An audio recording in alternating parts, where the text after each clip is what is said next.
Hello guys. Welcome to Pika Fiction. So in this video, we will see what if Ash won the Kanto League and his prize was a harem led by Misty, Sabrina, and Erika. If you enjoy these kinds of stories, don't forget to show us some love by hitting the like button and subscribing to the channel. Your support means the world to us. Now, let's start the story. Chapter 1. The weight of gold. The air inside the Indigo Plateau Stadium didn't smell like victory. It smelled of ozone, scorched earth, and the copper tang of blood. 80,000 people screamed in the stands, a wall of sound that vibrated in the marrow of Ash Ketchum's bones, but he didn't hear them. His world had narrowed down to the 60 yards of cratered battlefield in front of him, and the solitary figure standing on the opposite side. Gary Oak looked older than his years. His signature arrogance, usually worn like a tailored suit, was gone. His lab coat was tattered, singed at the edges, and his chest heaved with exertion. Between them, the dust was settling around two titans. On Ash's side, Charizard. The dragon stood on his hind legs, tail flame roaring like a blast furnace, wings spread to catch the updrafts of heat rising from the molten slag on the arena floor. He was bruised, a nasty cut running down his left flank, but his eyes were focused, devoid of the feral rage that had once made him uncontrollable. Now, there was only cold, reptilian discipline. Opposite him stood Blastoise. The massive shellfish was battered, his shell hairline cracked in 3 places, steam venting hissing from his cannons. He was running on fumes, kept upright only by the sheer will of his trainer. "It's over, Gary," Ash said. His voice wasn't loud, but it carried across the silence of the tactical pause. He didn't shout. He didn't need to. Gary grit his teeth, wiping soot from his forehead. "It's over when the ref calls it, Ash." Blastoise. Hydro pump, maximum output. It was a desperation move. The sheer volume of water Blastoise summoned was enough to crush a tank. 2 high-pressure jets erupted, spiraling together into a lance of liquid destruction aimed squarely at Charizard's chest. Ash didn't flinch. He didn't even raise his voice. He simply snapped his fingers. "Create the updraft." Then, seismic toss. It was a command born of 1,000 hours of synchronization. Charizard didn't try to dodge the water. That would have been too slow. Instead, the dragon slammed his tail into the molten ground, unleashing a pulse of fire so intense it flash vaporized the air around him. The sudden temperature spike created a violent thermal vacuum. The hydro pump hit the superheated air and exploded into steam, blinding the arena in a thick, white fog. The crowd gasped, losing sight of the combatants. Gary shielded his eyes, panic flickering across his face. "Blastoise, radar tracking. Find him." "Too late," Ash whispered. From the steam, a shadow descended like a falling star. Charizard hadn't just evaded. He had ridden the thermal column into the sky. He crashed through the vapor, seizing Blastoise by the shoulder cannons. The momentum was unstoppable. The dragon lifted the heavyweight water type, hauling him into the air with a guttural roar of effort. They climbed. 50 feet, 100, 300. "Now," Ash said. Charizard spun, centrifugal force turning them into a blurring wheel of orange and blue. The descent was a scream of gravity. Gary watched, helpless, as his starter Pokémon was driven into the center of the arena with the force of a meteor strike. The impact shook the foundations of the stadium. Dust billowed up in a mushroom cloud.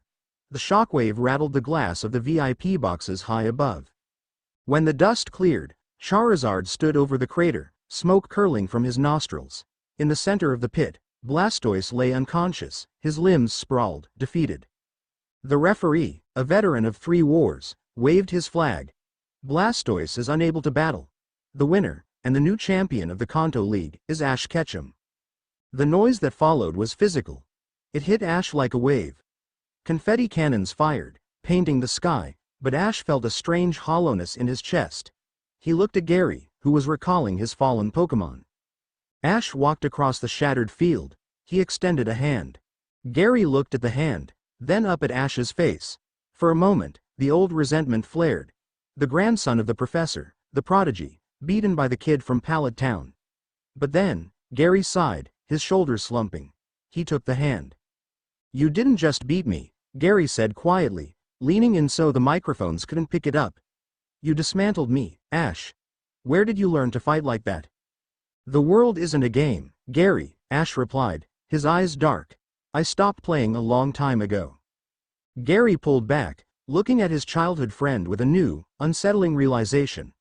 The boy who used to oversleep and wear his hat backward was gone. In his place stood a young man who commanded dragons with the precision of a surgeon. Watch your back, champ, Gary murmured, turning to leave. The league. It's not what you think it is. Winning is the easy part. Ash watched him go, the ominous words settling over him like a shroud. He turned to Pikachu, who was perched on his shoulder, ears twitching against the roar of the crowd. You ready for the ceremony, buddy? Pika. The electric mouse responded, but the tone was wary. Pikachu sensed it too. The shift in the air. The victory music swelled, but beneath the brass fanfare, Ash felt the grinding gears of a machine much larger than a Pokémon battle beginning to turn. The locker room was a sanctuary of concrete and steel, far removed from the hysteria of the stands. Ash sat on the bench, unlacing his boots. His team, Charizard, Snorlax, Lapras, Pikachu, Bulbasaur, and Muck, were resting in their balls, healed and resting. The door opened. It wasn't his mother or Professor Oak. It was Charles Goodshow, the president of the Pokémon League. The short, jovial man Ash remembered from the torch ceremonies was gone. The man standing there now wore a suit of severe gray wool, flanked by 4 guards in full tactical riot gear. Mr. President, Ash said, standing up. He didn't salute, he didn't bow, he just stood. Ash, Goodshow said, his voice lacking its usual grandfatherly warmth. Congratulations. A historic victory. The youngest champion in a century.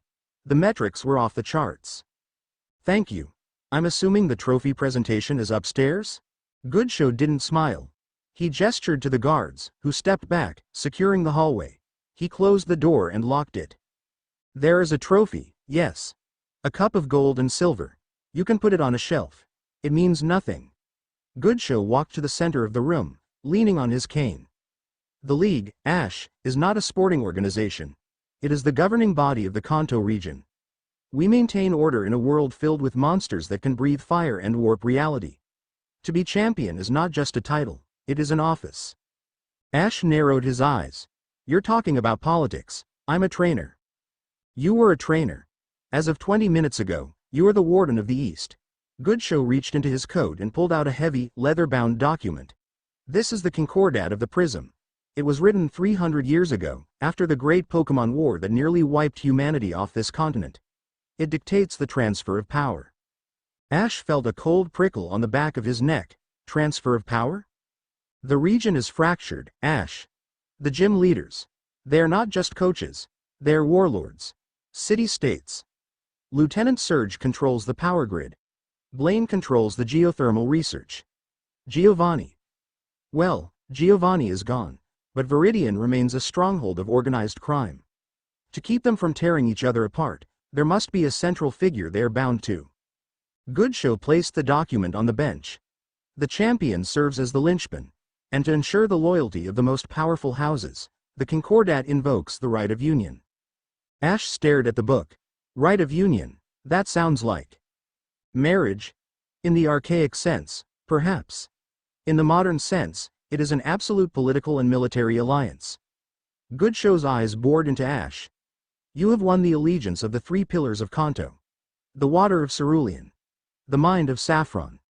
The garden of Celadon. Their resources, their armies, and their leaders are now yours to command. And you, in turn, belong to them. You are the weapon they will wield to protect their interests. Ash laughed, a sharp, incredulous bark. You're joking. You want me to lead a harem? I'm 17? I want you to stop a civil war. Goodshow snapped, the facade cracking to reveal a tired, frightened old man. Team Rocket wasn't defeated, Ash. They went underground. There are reports. Things waking up in the deep labs of Cinnabar. Things that make Mewtwo look like a parlor trick. We need a unified front. We need a king. I'm not a king. Then you had better learn to be one fast. Goodshow checked his watch. They are waiting for you in the council chamber. Do not make them wait. These women are not trophies, Ash. They are sharks. And if you show weakness, they will eat you alive. The council chamber was deep beneath the stadium, a room carved from the bedrock of the Indigo Plateau. The walls were lined with tapestries depicting the legendary birds, Articuno, Zapdos, Moltres, bowing to a central, human figure.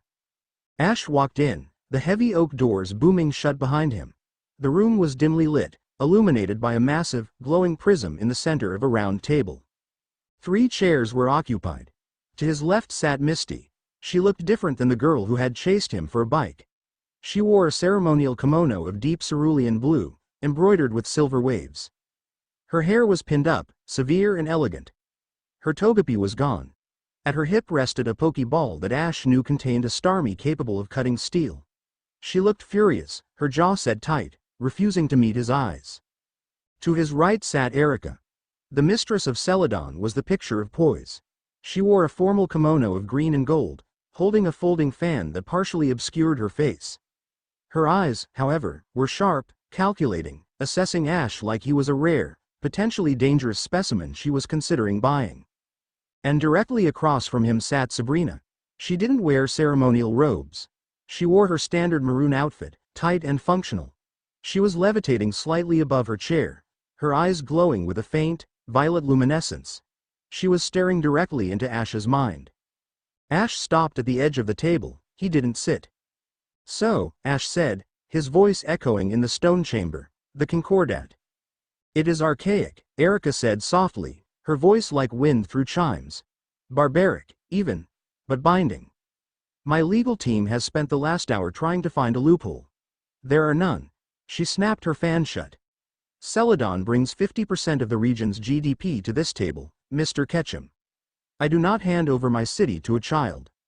"I'm not a child," Ash said. "Prove it." Sabrina's voice didn't come from her mouth. It projected directly into his skull. It was cold, metallic. "Your mind is a chaotic storm. Loud. Unfocused. How do you expect to lead when you cannot even silence your own thoughts?" Ash winced, grabbing his head, but he forced himself to stand tall. He looked at Misty. "Misty, you're going along with this?" Misty finally looked at him. Her eyes were wet, but her expression was hard. "Do you think I have a choice, Ash? The Cerulean Gym is broke. The war debt my sisters racked up. If I don't agree to this alliance, the League repossesses the gym. My family ends up on the street." She slammed her fist on the table. "I'm here because I have to be. Don't think for a second this means we're whatever. It means you are subordinates," Goodshow said, stepping out of the shadows. "By the laws of the Prism, Ash Ketchum holds the proxy." "No," Ash said. The room went silent. Sabrina floated down to her seat. Erika raised an eyebrow. "I beg your pardon?" Erika asked. Ash walked to the table. He placed his hands on the cold stone surface and leaned in. "I don't want subordinates. And I don't want prisoners.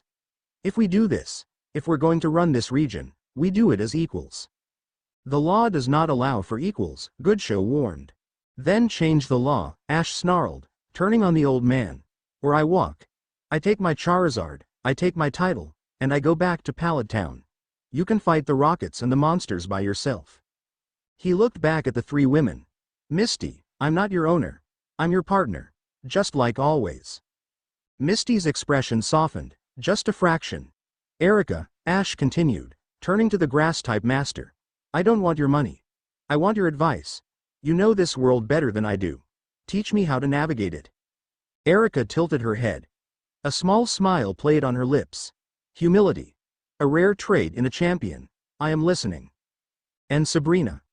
Ash faced the psychic. He dropped his mental barriers, letting her see everything, his fear, his exhaustion, but also his ironclad resolve to protect everyone in this room. "I'm not afraid of you." Sabrina blinked. The violet glow in her eyes dimmed. She looked surprised. "You project safety. It has been a long time since I felt safety." "We are facing something worse than a Pokemon battle," Ash addressed the group. "Goodshow says there are things waking up. If we're going to survive, I need generals. I need the best. That's you 3. He extended his hand over the glowing prism. "I, Ash Ketchum, from Pallet Town, accept the title of champion. And I accept the alliance. But I accept it on my terms." For a long moment, no one moved. Then, slowly, Misty stood up. She reached out and placed her hand on top of Ash's. Her skin was cool. "I'm with you, Ash. even if you are an idiot. Erika stood next, her movement graceful. She placed her hand, soft and manicured, over Misty's. The House of Celadon pledges its support. Try not to bankrupt us. Sabrina didn't stand. She simply raised a hand, and telekinetically, she added her psychic pressure to the pact. The air shimmered above their hands. The saffron gem stands with the champion, her voice echoed. The prism in the center of the table flared with blinding white light. A surge of energy rushed through Ash, connecting him to the three women. He felt Misty's stubborn fluidity, Erika's rooted patience, and Sabrina's vast, terrifying intellect. It was overwhelming, a headache that threatened to split his skull, but he held on. The light faded. The pact was sealed. Goodshow let out a breath he seemed to have been holding for years. Then it is done. The council is formed. Suddenly, the room shook. It wasn't a metaphor.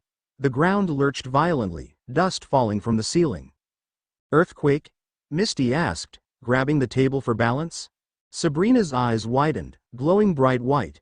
No, not the earth. A scream. A scream? Ash asked.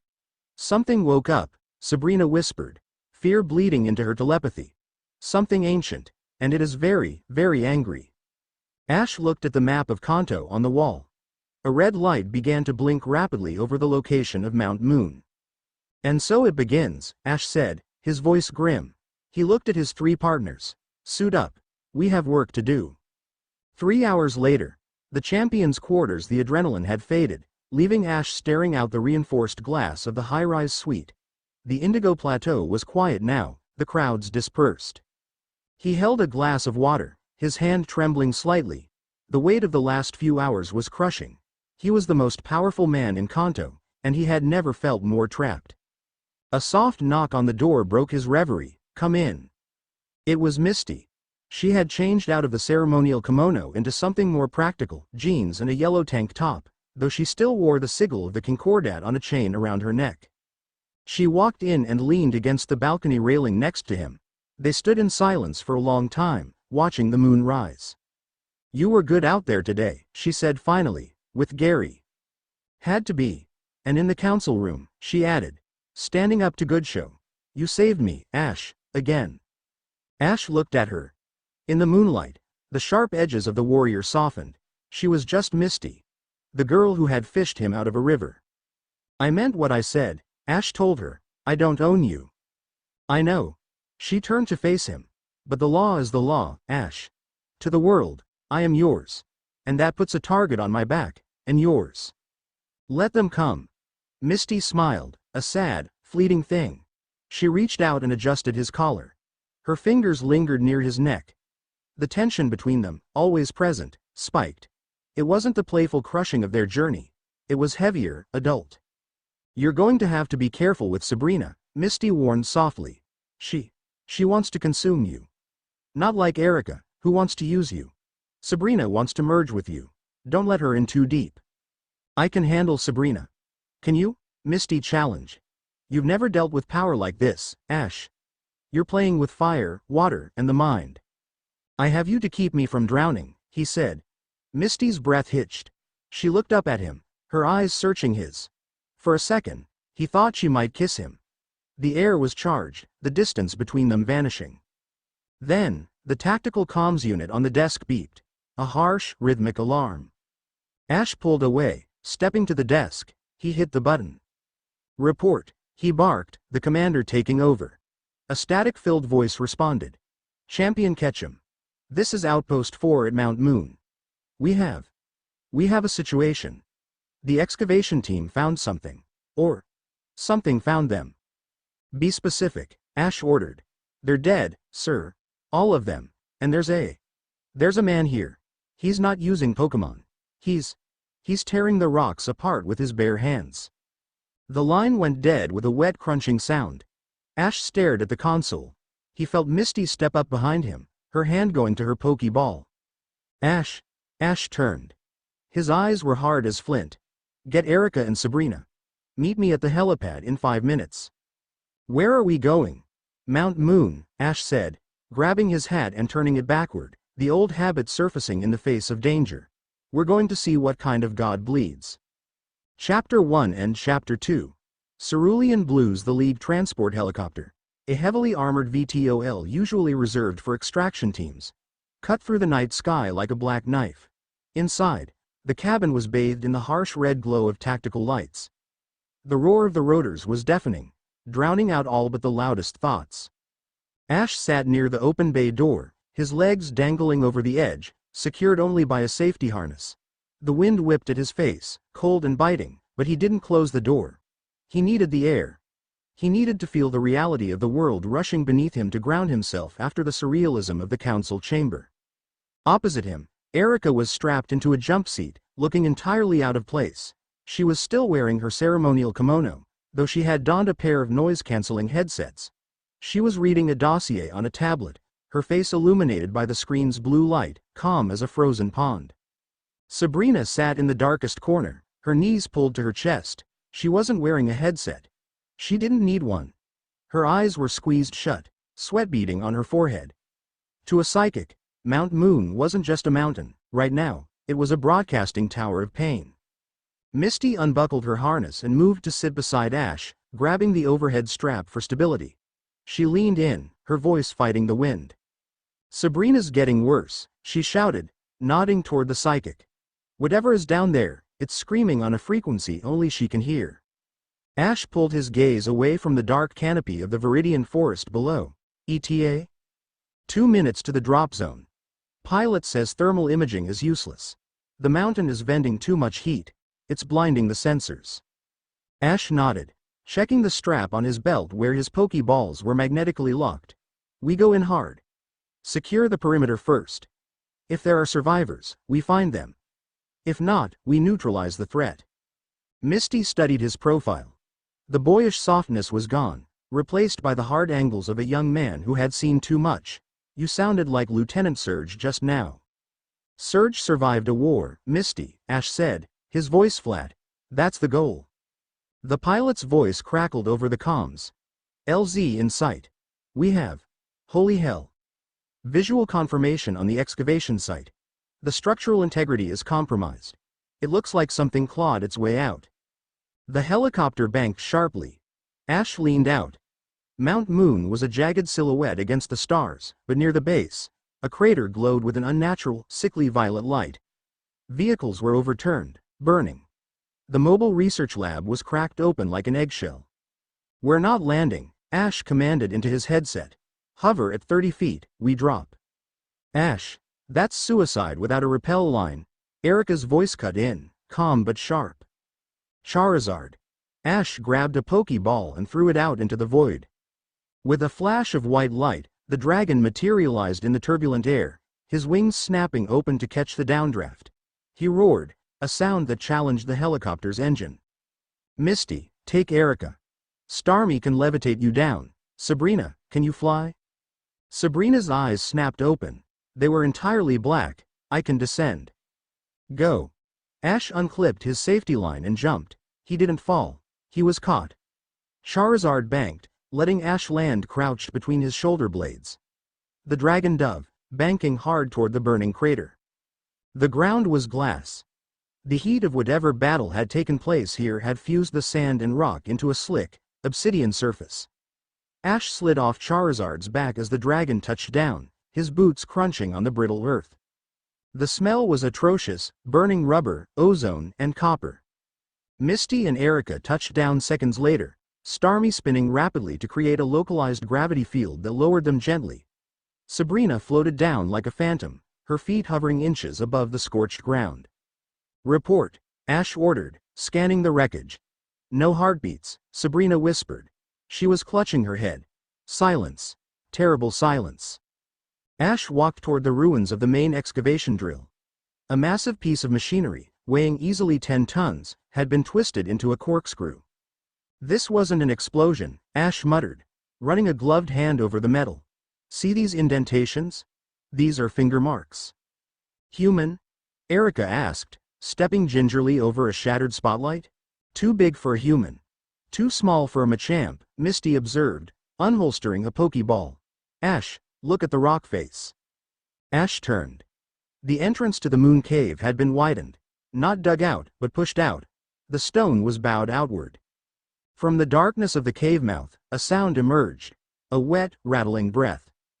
Defensive positions. Ash barked. Pikachu, front. From the shadows, a figure stumbled. It was humanoid, wearing the tattered remains of a gray jumpsuit. The uniform of the excavation crew. But the man was wrong. His right arm was swollen to 3 times its natural size, the skin splitting to reveal gray, rocky plating underneath. His eyes were gone, replaced by glowing fissures of red energy. Help! The thing croaked, the voice distorted, metallic. It burns. Medical! Ash shouted, stepping forward. Erika, do you have? Ash, stop! Sabrina shrieked. The man convulsed. The rocky plating on his arm expanded instantly, consuming his shoulder, then his neck. He roared, a sound devoid of humanity, and lunged. He covered the 20 feet between them in a blur of speed that shouldn't have been possible. Charizard, flamethrower. The jet of fire hit the creature dead center. It should have incinerated him. Instead, the rocky armor glowed cherry red, absorbing the heat. The creature punched through the flames, slamming a fist into the ground. A shockwave of earth ripped toward them. Starmie, light screen, Misty screamed. The golden barrier shimmered into existence just in time, shattering under the impact of the flying debris. Ash was thrown back, rolling to his feet. Physical resistance is off the charts, Ash analyzed rapidly. It absorbed fire. Rock-type attributes. Pikachu, Iron Tail. Pikachu launched from Ash's shoulder, turning into a silver wheel of steel. He struck the creature's helmet-like head. There was a clang like a bell being struck. The creature didn't flinch. It backhanded Pikachu midair, sending the electric type skidding across the obsidian glass. Pikachu! Ash yelled. The creature turned its gaze to Erika. It sensed the weakest link physically. It charged. Erika didn't panic. She reached into her sleeve and produced a duskball. Vileplume. Sleep powder. Heavy dose. The flower Pokémon emerged, instantly releasing a thick cloud of blue spores. The creature ran straight into it. It slowed, stumbling, its movements becoming sluggish. It's metabolizing the toxin too fast, Erika noted, her eyes narrowing. It's not sleeping, it's just lagging. Finish it, Ash said, his voice cold. Charizard. Seismic toss. Take it high. Charizard swooped in, grabbing the slowed creature. He launched into the air, struggling against the unnatural weight of the target. They ascended into the smoke-filled sky. Ash, Sabrina warned, her voice trembling. It's energy signature, it's going critical. Ash looked up. The creature in Charizard's grip was glowing brighter, the red fissures expanding. Charizard. Drop it, now. Charizard obeyed instantly, flinging the creature away and diving for cover. Mid-air, the creature detonated. It wasn't a chemical explosion. It was an eruption of raw bioenergy. A sphere of force expanded, vaporizing the cloud layer. The shockwave slammed the team into the ground. When the dust cleared, nothing remained of the man but a crater within the crater. Silence returned to the mountain. Ash stood up, brushing ash from his jacket. He walked to the edge of the new impact site. There was nothing left. No body to bury. No ID to retrieve. What was that? Misty asked, her voice shaking. She stood beside him, Starmie humming softly at her hip. That was a human, Ash. It was wearing clothes. It was a chimera, Erika said, approaching them. She held a fragment of the rocky plating that had survived the blast. She examined it with a jeweler's loupe she pulled from her obi. Human DNA fused with Geodude genetic markers. But the catalyst. I've never seen this cellular degradation. Ash looked at Sabrina. The psychic was kneeling near the cave entrance, holding something. He walked over. Sabrina? She held up a single feather. It was jet black, but it seemed to absorb the light around it. It felt heavy just looking at it. I found this where he fell, Sabrina whispered. It's not from this timeline. Or, it feels old, older than the war. Ash took the feather. A jolt of cold electricity ran up his arm. He felt a sudden, crushing sense of vertigo. An image of a tower crumbling, a storm of silver psychic energy, and a pair of blue glowing eyes that were not human. He dropped the feather. We can't stay here, Ash said, his breath visible in the cooling air. The League will send a cleanup crew to scrub this. We need to be somewhere secure to analyze this. Pallet Town. Misty suggested. Too far. And too exposed. Ash shook his head. He looked at Misty. Cerulean. It's close. And the gym has the heavy water filtration systems we can use to run bioscans without the League monitoring the waste output. Misty stiffened. Ash. The gym isn't exactly ready for guests. We're not guests, Misty, Ash said, picking up the feather with a handkerchief. We're the council. Let's go. Cerulean City. The Waterflower Estate. The flight to Cerulean was short and silent. As the helicopter descended toward the city, the sun was beginning to crest the horizon, painting the sky in bruised purples and grays. Cerulean City was known as the City of Water, a Venice-like sprawl of canals and aqueducts. But from the air, Ash saw the decay. The neon signs were flickering or burnt out. Trash clogged the filtration grates of the canals. The Great Cerulean Gym, once a pristine dome of aquatic architecture, looked tired. Rust streaked the white siding. The statue of the dugong out front was missing a fin. They landed on the private pad atop the gym. The moment the rotors stopped, the silence of the city felt heavy. Misty led them inside. The interior was dim. The massive aquariums that lined the hallways were half empty, the water murky. Budget cuts, Misty muttered, seeing Ash looking at a tank containing a single, lethargic Goldine. Filtration pumps cost money. Food costs money. The League hasn't adjusted the stipend in 3 years, but they increased the battle quota. She led them into the main living quarters behind the arena. It was a stark contrast to the decay outside, clean, lived in, filled with the clutter of 3 sisters living together, though the other 2 were notably absent. Daisy, Violet, Lily, Misty called out. Silence. They're probably out, Misty sighed, rubbing her temples. Or sleeping. Make yourselves at home. I'll get the coffee. Erika moved to the window, peering through the blinds at the street below. The atmosphere is tense. There are people gathering in the plaza. Ash dropped his pack on the sofa. He felt the exhaustion in his bones now. Protesters? Worshippers, Sabrina corrected. She was sitting on the floor, meditating to center herself. The collective consciousness of this city is drowning in fear. They are looking for a savior. And they have found the wrong one. Misty returned with a pot of coffee, slamming it onto the table. The Brotherhood of the Deep. They're a nuisance. They think the war ruined the water table, so they pray to Gyarados to cleanse the land. Basically, a doomsday cult with water guns. Ash took a mug. Why haven't you shut them down? Jurisdiction, Misty snapped. They haven't broken any laws. They just stand there and chant. If I attack them, I'm the tyrant gym leader suppressing religious freedom. The mayor is terrified of them. Ash sipped the black coffee. It was bitter.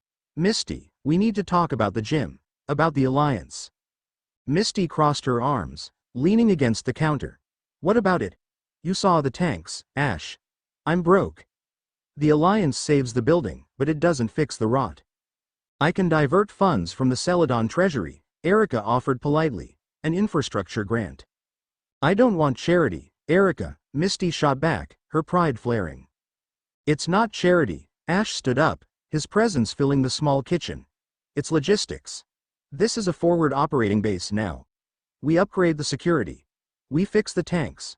We make this place a fortress. Misty looked at him, her eyes searching his face. Why here? Why not Saffron? It's a literal fortress. Because I trust you, Ash said simply. Saffron is a maze. Celadon is a marketplace. Cerulean is. Its home. Sort of. Misty's face softened, a flush rising on her cheeks. She looked away. Idiot. Fine. We'll fix the tanks. Boom. The building shuddered. Dust rained down from the ceiling. The water in the fish tanks sloshed violently. Explosion, Ash said, already moving. Front entrance. That wasn't a water gun, Misty hissed, grabbing her pokeballs. The arena floor. They burst out of the living quarters onto the catwalk overlooking the main battle pool. The scene below was chaos. The main doors of the gym had been blown inward.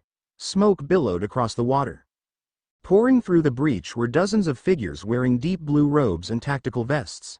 They wore masks stylized like Gyarados skulls. Cleanse the impure. A voice boomed. Leading them was a massive man wielding a harpoon gun. He wasn't using Pokemon.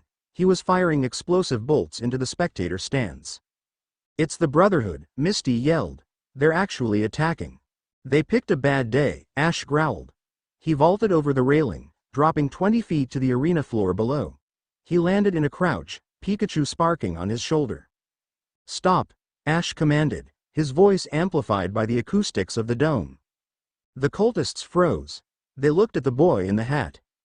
"It's the false champion," the leader sneered, racking the slide on his harpoon gun. "The League's puppet. You defile this temple with your presence." "Get out of my gym." Misty landed beside Ash, Starmie floating aggressively at her side. Her eyes were blazing. "Now, Kane. Before I lose my temper." "The gym belongs to the deep," Kane shouted. "Gyarados, rise." He threw 3 Pokeballs into the pool. The water erupted. 3 massive Gyarados surfaced, roaring in unison. Their eyes were red, enraged. They had been injected with something, likely the same rage-inducing drug Team Rocket used to peddle. 3 on 2? Ash smirked. He glanced at Misty. "Just like old times?" "Better than old times," Misty corrected. "I don't need you to save me anymore, Ketchum." "Prove it." The battle was instantaneous. Gyarados A, Hydro Pump. B, Hyper Beam. C, Crunch, Kane ordered. "Pikachu, Thunderbolt on the water. Fry the pool," Ash commanded. "Starmie, Rapid Spin. Deflect the beam," Misty countered. Pikachu unleashed a torrent of electricity into the water. The current surged through the pool. The Gyarados screamed as the voltage hit them, but their sheer size and the drugs in their system kept them fighting. One Gyarados lunged out of the water, jaws snapping for Ash. Ash didn't run. He stepped into the guard. He pivoted on his heel, dodging the massive jaws by inches. A move he had learned dodging Charizard's tantrums. "Bulbasaur, Solar Beam." Ash threw the ball mid-turn. Bulbasaur materialized on the floating platform, the bulb on his back already glowing white. He fired instantly, a point-blank blast into the Gyarados' open mouth. The beast was thrown backward, crashing into the stands. Meanwhile, Misty was a blur of motion. She wasn't just commanding Starmie, she was fighting. A cultist lunged at her with a knife. Misty sidestepped, grabbed his wrist, and used his own momentum to flip him into the pool. "Starmie, Thunderbolt," she yelled. Starmie spun, releasing a bolt of lightning that chained between the wet cultists, dropping 5 of them in seconds. But there were too many of them. They were swarming the platforms. "Erika, Sabrina. Now would be good," Ash yelled, ducking under a harpoon bolt that shattered the concrete behind him. From the catwalk above, a rain of petals fell. "Vileplume, Petal Dance." Erika's voice drifted down, serene and terrifying. The petals were razor sharp. They swirled into a tornado, cutting through the robes of the cultists, forcing them back. Then, the air grew heavy. Gravity seemed to double. Sabrina stepped off the catwalk, floating down slowly. She didn't use a Pokémon. She raised her hand. The leader, Kane, was lifted into the air. He clawed at his throat, his harpoon gun falling to the ground. "You possess a lot of anger," Sabrina's voice echoed in everyone's mind. "It is loud." She flicked her wrist. Kane was thrown across the arena, smashing into the far wall. He slid down, unconscious. The remaining cultists looked from the downed Gyarados to the floating psychic to the champion with the sparking rat. They dropped their weapons. The quiet after half an hour later, the police had hauled the cultists away. The gym was a mess, but the structural damage was minimal. Ash sat on the edge of the pool, dipping a towel into the water to wipe a cut on his cheek. Misty sat next to him, her legs in the water. "You have good aim," Ash said, nudging her shoulder with his. Misty sighed, looking at the floating debris. "They'll be back. Or others will. The world is getting crazier, Ash. People are scared." "We'll give them something better than fear," Ash said. Erika walked up, holding a tablet. "I've transferred the initial funds. Repairs can start tomorrow. And I found something interesting on Kane's phone." "What?" "A message history. Encrypted, but sloppy. He was receiving orders. Coordinates." Erika tapped the screen. "He wasn't attacking the gym for religious reasons. He was paid to keep us busy." "Busy from what?" Misty asked. Ash looked at the black feather, which he had placed on a dry towel between them. from looking at this. He picked up the feather. Sabrina said this feels like a memory. I think we need to find out whose memory it is. How? Ash looked at the coordinates on Erika's tablet. By following the money. These coordinates. They point to the Cinnabar ruins, but deep, under the volcano. Misty paled. The old lab? That place was destroyed years ago. Apparently not destroyed enough, Ash said, standing up. The fatigue was gone, replaced by the thrill of the hunt. We go to Celadon first to resupply and get Erika's network online. Then, we head south. He looked at his team. The Waterflower. The Psychic. The Princess. Chapter 1 is over, Ash muttered, placing his hat back on his head. Now we find out who wrote the book. Misty stood up, water dripping from her boots. She smiled, a genuine, fierce grin. Lead the way, champion. As they walked out of the arena, the water in the pool settled. Deep below the surface, in the filtration pipes, a single drop of black liquid, the same substance as the feather, leaked from a cultist's discarded vial, dissolving into the city's water supply. Chapter 2 and Chapter 3. The Silk and the Scythe. Celadon City did not smell like a city. It smelled of jasmine, money, and secrets. While Cerulean was a brawler, bruised, honest, and struggling, Celadon was a courtesan. The skyscrapers were draped in vertical gardens, the streets were scrubbed clean by an army of Machop janitors, and the people walked with the easy, terrifying confidence of those who had never missed a meal. Ash sat in the back of a black luxury sedan, watching the neon-lit canopy of the department store tower blur past. He pulled at the collar of his dress shirt. It felt like a noose. "Stop fidgeting," Erika said, not looking up from her phone. She sat opposite him, looking utterly transformed. The practical travel kimono was gone, replaced by a gown of pale green silk that looked like it cost more than Ash's house. Her hair was down, cascading in waves, framing a face painted to perfection. She looked soft, harmless, and expensive. Ash knew better now. He had seen her vileplume turn a man's nervous system off with a puff of pollen. "I hate this," Ash muttered. "I should be in the field. We have coordinates for Cinnabar. We should be mobilizing." "We are mobilizing," Erika corrected him calmly. "But armies run on gold, Ash, and in Kanto. The gold flows through the Grand Hall of Celadon. Tonight is the Harvest Gala. Every major donor, syndicate boss, and corrupt politician will be there. And I'm there to do what? Shake hands." "You are there to be seen," Erika said, her eyes finally meeting his. They were hard, calculating. "Rumors are spreading that you are a puppet. That the League has propped up a child to distract the public while the region burns. Tonight, you walk into the lion's den, and you show them that you are the one holding the whip." Beside Ash, Misty shifted uncomfortably. She was wearing a sleek blue evening dress that exposed the scar on her shoulder from a stormy accident years ago. She looked like she wanted to punch someone.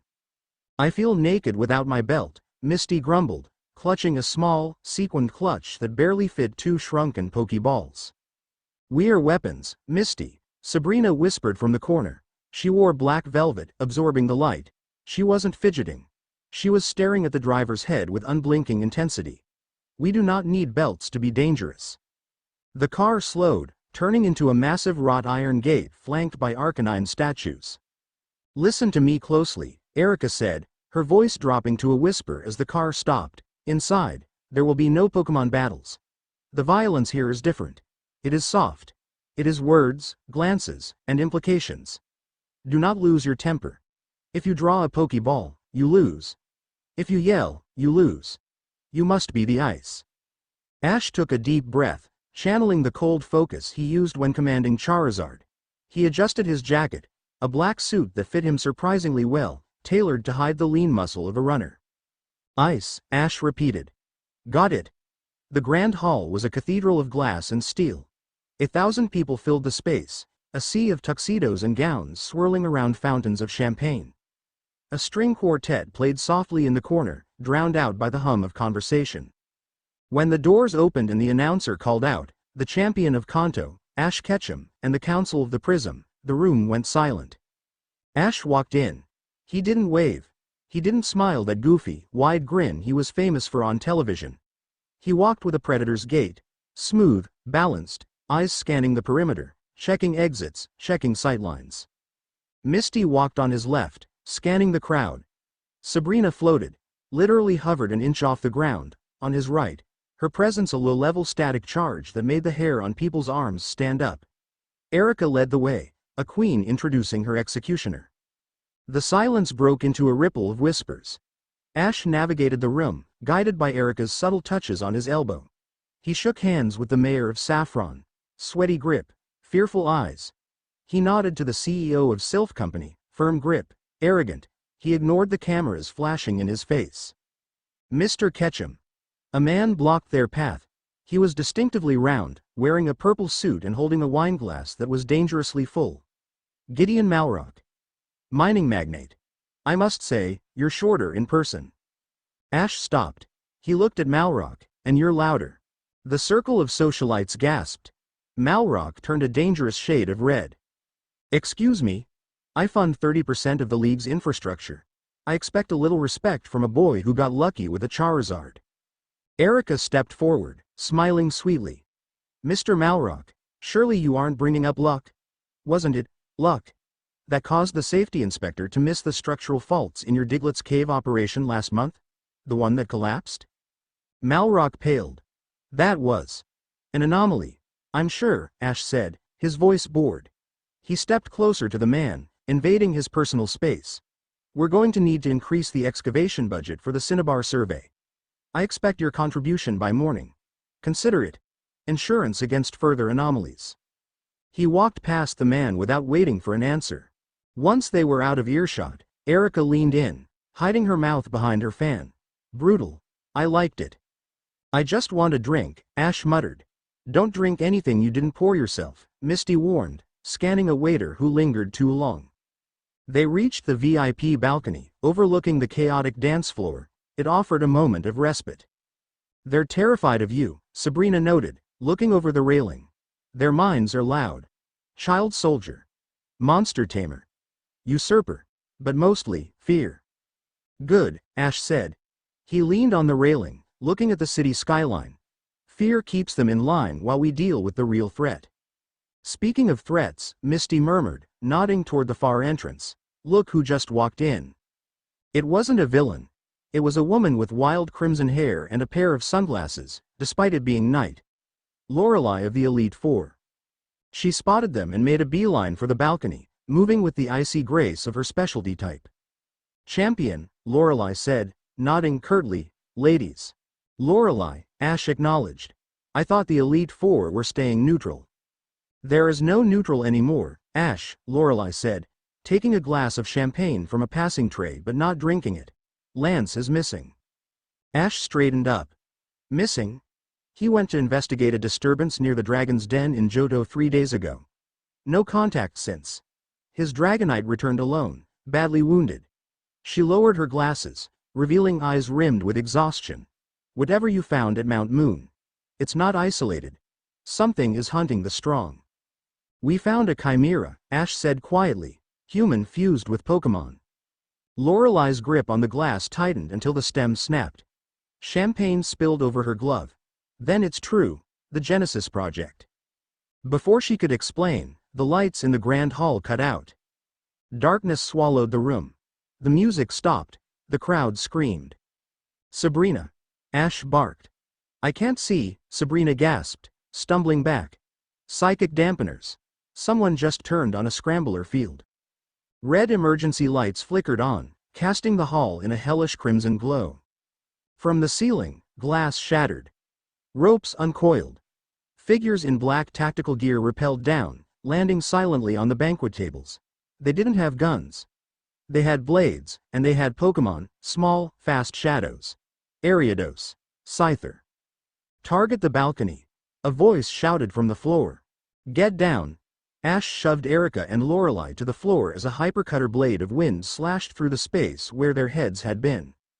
3 assassins landed on the balcony railing.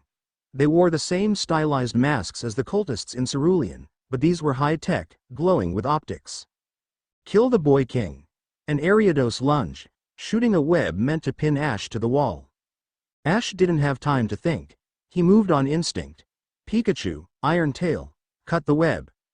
Pikachu, who had been hiding in Ash's jacket, burst out. His tail glowed metallic silver, slicing through the sticky silk mid-air. Misty, cover the left. Sabrina, try to break the jammer, Ash ordered, rolling forward. One of the assassins drew a combat knife, his movement augmented by a Machamp-strength exoskeleton on his arm. He slashed at Ash. Ash caught the wrist. It was like stopping a truck, but Ash had wrestled Snorlaxes for fun. He gritted his teeth, twisted his hips, and used a judo throw to hurl the assassin over the balcony railing. The man fell into the buffet table below with a sickening crash. Starmie, water gun. High pressure. Misty yelled.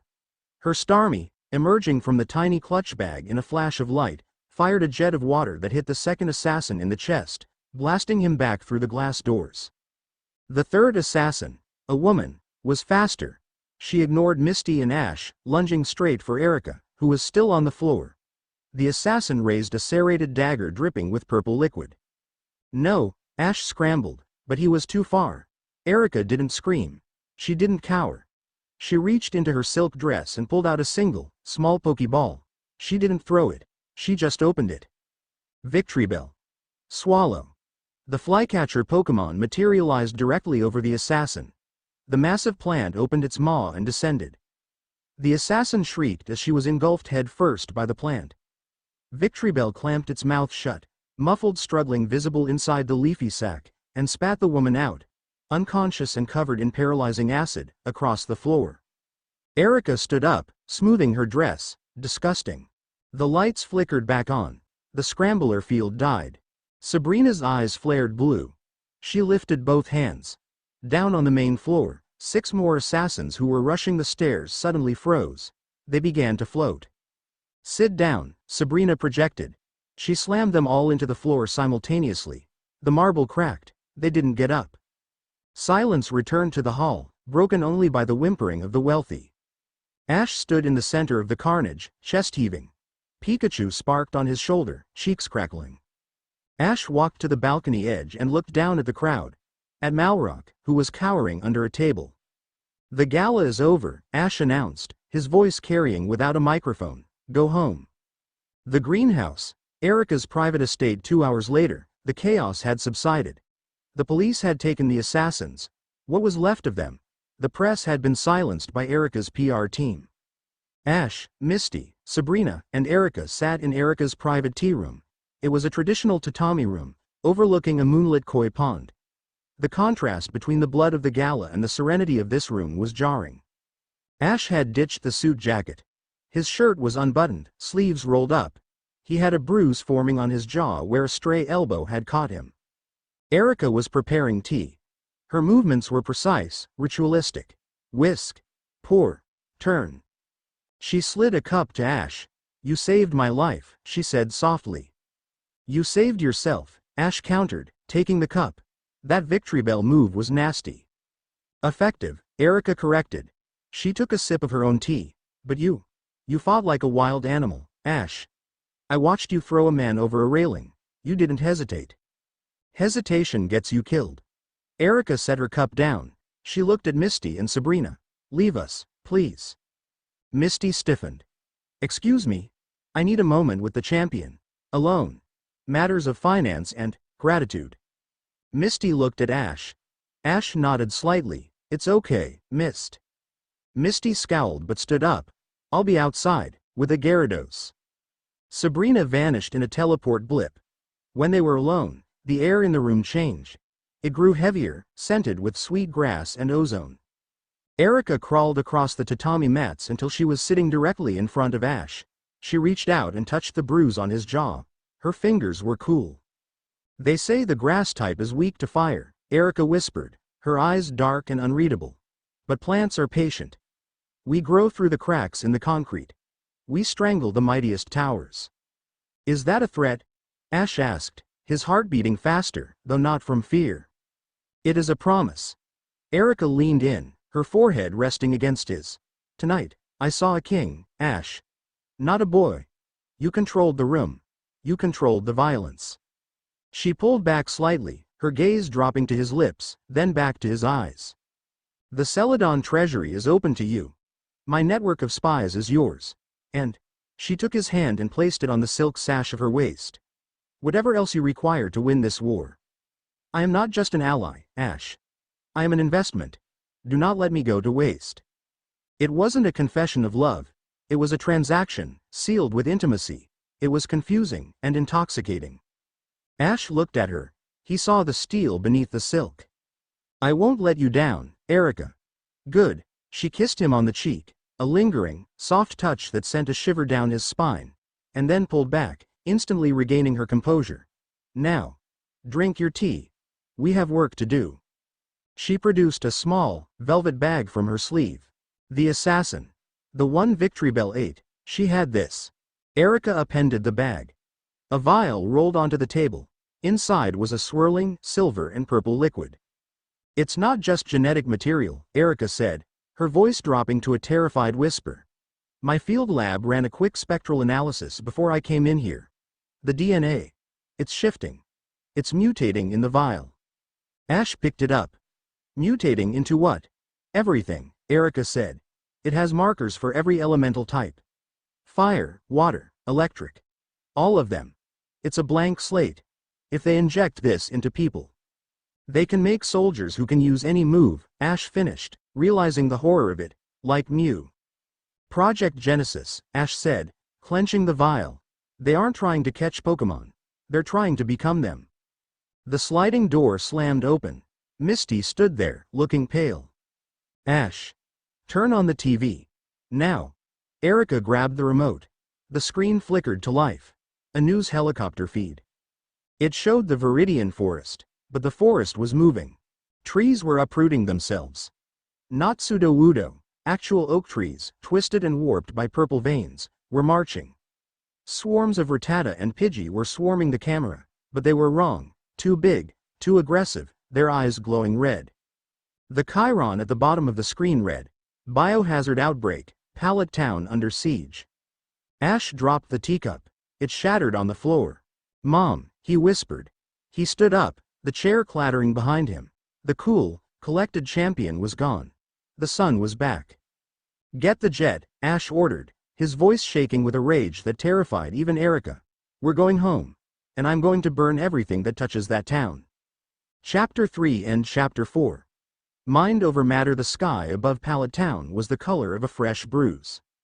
Ash stood in the open bay of the transport jet, the wind tearing at his clothes. Below, the town of his childhood was burning. The quaint white fences and dirt roads were gone, replaced by a churning sea of purple and black. The forest to the north hadn't just encroached, it had attacked. Trees twisted like wet rags, their roots tearing through pavement, while a swarm of something that looked like Pidgeotos, but too large, too jagged, circled the Ketchum residents like vultures. Ash, Misty shouted over the roar of the engines, gripping his shoulder. We're entering the engagement zone. Heat signatures are everywhere. It's a full swarm. Get us low, Ash said, his voice terrifyingly calm. Drop me on the house. You three secure the lab. If Oak goes down, we lose everything. You can't take the house alone, Erika argued, buckling her parachuting rig with trembling hands. I'm not alone, Ash said. He touched the Pokeball on his belt. I have the king. He didn't wait for the green light, he vaulted into the void. The fall was short. Ash released Charizard 50 feet above the ground. The dragon didn't bother flapping. He flared his wings, turning himself into a breaking parachute of orange leather and muscle. They slammed into the asphalt of Ash's front lawn, the impact cracking the driveway. A creature that might have once been Eradicate, now the size of a wolf, with bone spurs protruding through its fur, lunged from the bushes. Flamethrower. Sweep. Charizard didn't roar. He exhaled a white-hot fan of fire that turned the creature and the hedges behind it into ash in a second. Ash stepped off the dragon's back, walking toward the front door. The house was barricaded. Pink translucent squares covered the windows.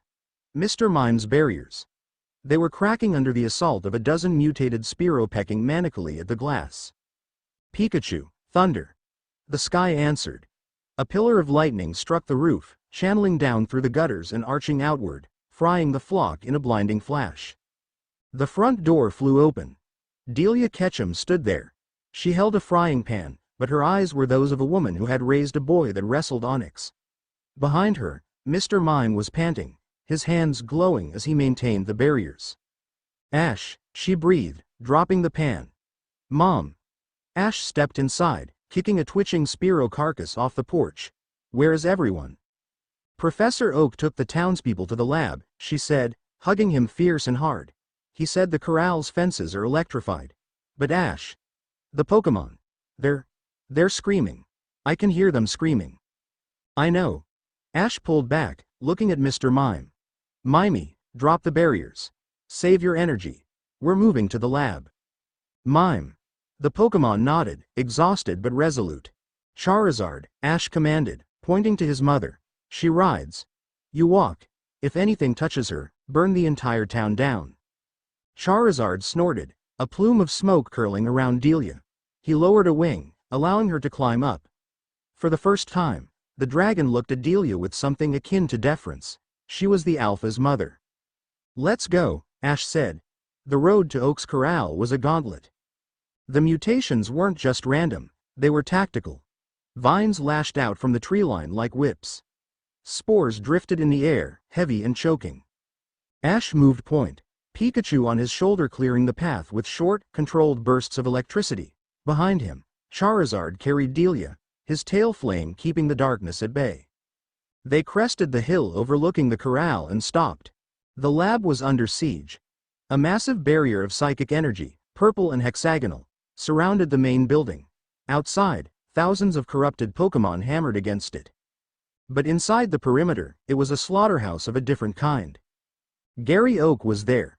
He stood atop the windmill, his Blastoise acting as a living artillery turret, blasting encroaching horrors with precision hydro cannons. Arcanine was a blur of fire on the ground, keeping the mutants away from the refugees huddled near the Snorlax habitat. And then, there was the council. Misty and Starmie were holding the eastern flank. A river of water, pulled from the lab's pond, swirled around them like a whip. Misty was directing the flow, knocking back waves of Rattata.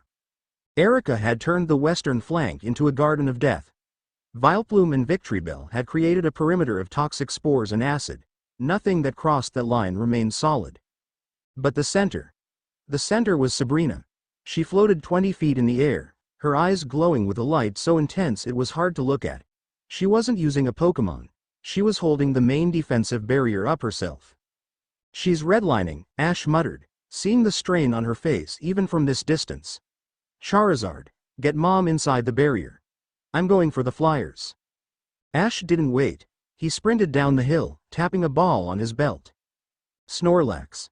Body slam. The massive sleeping Pokémon materialized in the air above the thickest cluster of mutants. Gravity did the rest. Snorlax hit the ground with the force of a tectonic shift, flattening a dozen corrupted Parasect. Hyper Beam. Snorlax opened his mouth, and a beam of pure destruction carved a path through the horde. Ash ran in the wake of the blast, Pikachu clearing the stragglers. He reached the barrier just as Gary signaled Blastoise to create an opening. "Ash!" Gary yelled, sliding down the ladder. He looked like he hadn't slept in a week. "Nice of you to show up. We're overrun. The mutations. They're adapting to our attacks. They're building resistance." "Where's the source?" Ash demanded. "The forest." Gary pointed north. "There's a signal broadcasting. It's driving them insane. Sabrina is trying to block it, but..." Above them, Sabrina screamed. It wasn't a vocal scream. It was a psychic blast that shattered windows in the lab. The purple barrier flickered and died. Sabrina fell from the sky. "Sabrina!" Ash lunged, catching her just before she hit the dirt. She was convulsing, her eyes rolled back, foam at the corners of her mouth. The air around her rippled with chaotic energy. "The noise," she gasped, her voice sounding like 3 people speaking at once. "Too loud, millions of voices, they're eating me." The barrier was down. The horde, sensing the weakness, surged forward. A massive, mutated Nidoking, its hide covered in black crystals, roared and charged the gap. "Misty. Erika. Hold the line," Ash roared, cradling Sabrina. "Gary, protect the civilians." "What about you?" Misty yelled, blasting a scythe-armed Meowth backward. "I have to fix her." Ash looked down at the psychic. Her mind was fracturing. If she broke, The psychic shockwave would wipe out everyone in a 10-mile radius. Alakazam. Ash grabbed a ball from Sabrina's belt. The psychic fox materialized, looking panicked. Teleport us. Inside. Now.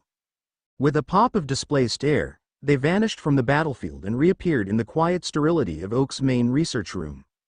Professor Oak was there, frantically typing at a console. Ash. Her vitals are spiking. Her brain activity is. It's impossible. Ash laid her on a metal table. She's not sick, Professor. She's under attack. Ash grabbed Sabrina's shoulders. Her skin was ice cold. Sabrina, look at me. Get out. Her voice slammed into his skull. They're here. The shadows, they have teeth. I'm going in, Ash said, gripping her hand. Ash, you can't, Oak warned. Without psychic training, entering the mind of a collapsing telepath is suicide. You'll be lost in her nightmare. I've been to the afterlife and back, Professor, Ash said, his eyes flashing with the blue aura of the Lucario bond he had discovered years ago. I'm not afraid of a nightmare. He closed his eyes, focusing on the connection they had forged at the Indigo Plateau. The Prism Concordat. It was a chain. He yanked on it. Let me in. The world dissolved into white static. The mindscape. When Ash opened his eyes, he was standing in a hallway. The floor was black and white checkered tile. The walls were stretching infinitely upward. It was Saffron City, but wrong. The buildings were made of dollhouse plastic. The sky was a stagnant, painted gray, and everywhere there were dolls. Life-sized dolls with porcelain faces, staring at him. Some were missing eyes. Some were missing limbs. Sabrina. Ash called out. The dolls turned their heads in unison. Their mouths didn't move, but a voice echoed from everywhere. Go away, little boy. The queen is playing. The hallway stretched, warping. Ash stood his ground. He visualized his aura, a sphere of blue light around him. The warping stopped. I'm not playing, Ash said. He walked forward. The dolls lunged at him. He didn't fight them. He ignored them. He walked through them. They were illusions. Fear made manifest. Sabrina. Where are you? He reached a massive door at the end of the hall. It was chained shut with writhing, black snakes, the corruption of the Ascendant. Ash grabbed the chains. They burned his hands, hissing. You don't belong here, Ash growled. He channeled his will, the stubborn, unyielding grit that had allowed him to stand against gods. Break. The chains shattered. Ash kicked the door open. Inside was a child's bedroom. Sitting in the center, hugging her knees, was a little girl with green hair. She was holding a doll that looked like the adult Sabrina. The room was shaking. Cracks were forming in the reality, revealing a void of screaming purple eyes outside. It's too loud, the girl whimpered. The man in the armor.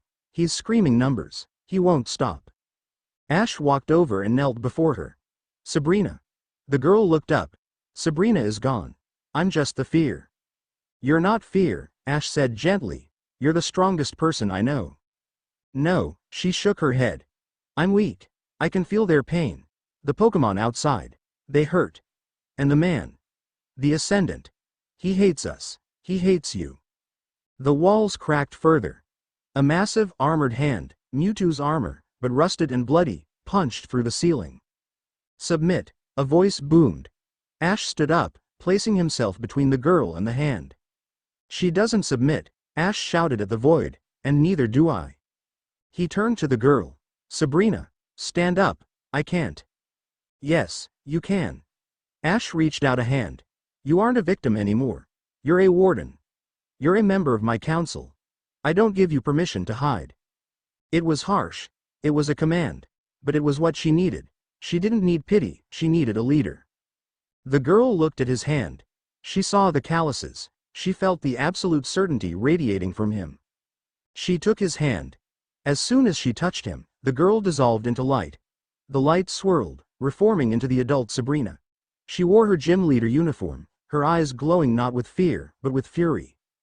Ash, she said. Her voice was steady. Welcome back, Ash grinned. Now, can we get these voices out of your head? Sabrina looked at the giant hand descending toward them. She raised a single finger. Silence, she whispered. She unleashed a pulse of psychic energy so pure it was blinding. The hand shattered. The black snakes disintegrated. The dollhouse exploded outward, replaced by a calm, starry void. They stood together in the quiet. "You came for me," Sabrina said, looking at him as if seeing him for the first time. "We have a deal," Ash shrugged. "I watch your back." Sabrina stepped closer. In the mindscape, physical distance was a thought. She was suddenly inches from him. She placed a hand on his chest. "You are very bright, Ash Ketchum. In here, you shine like a sun."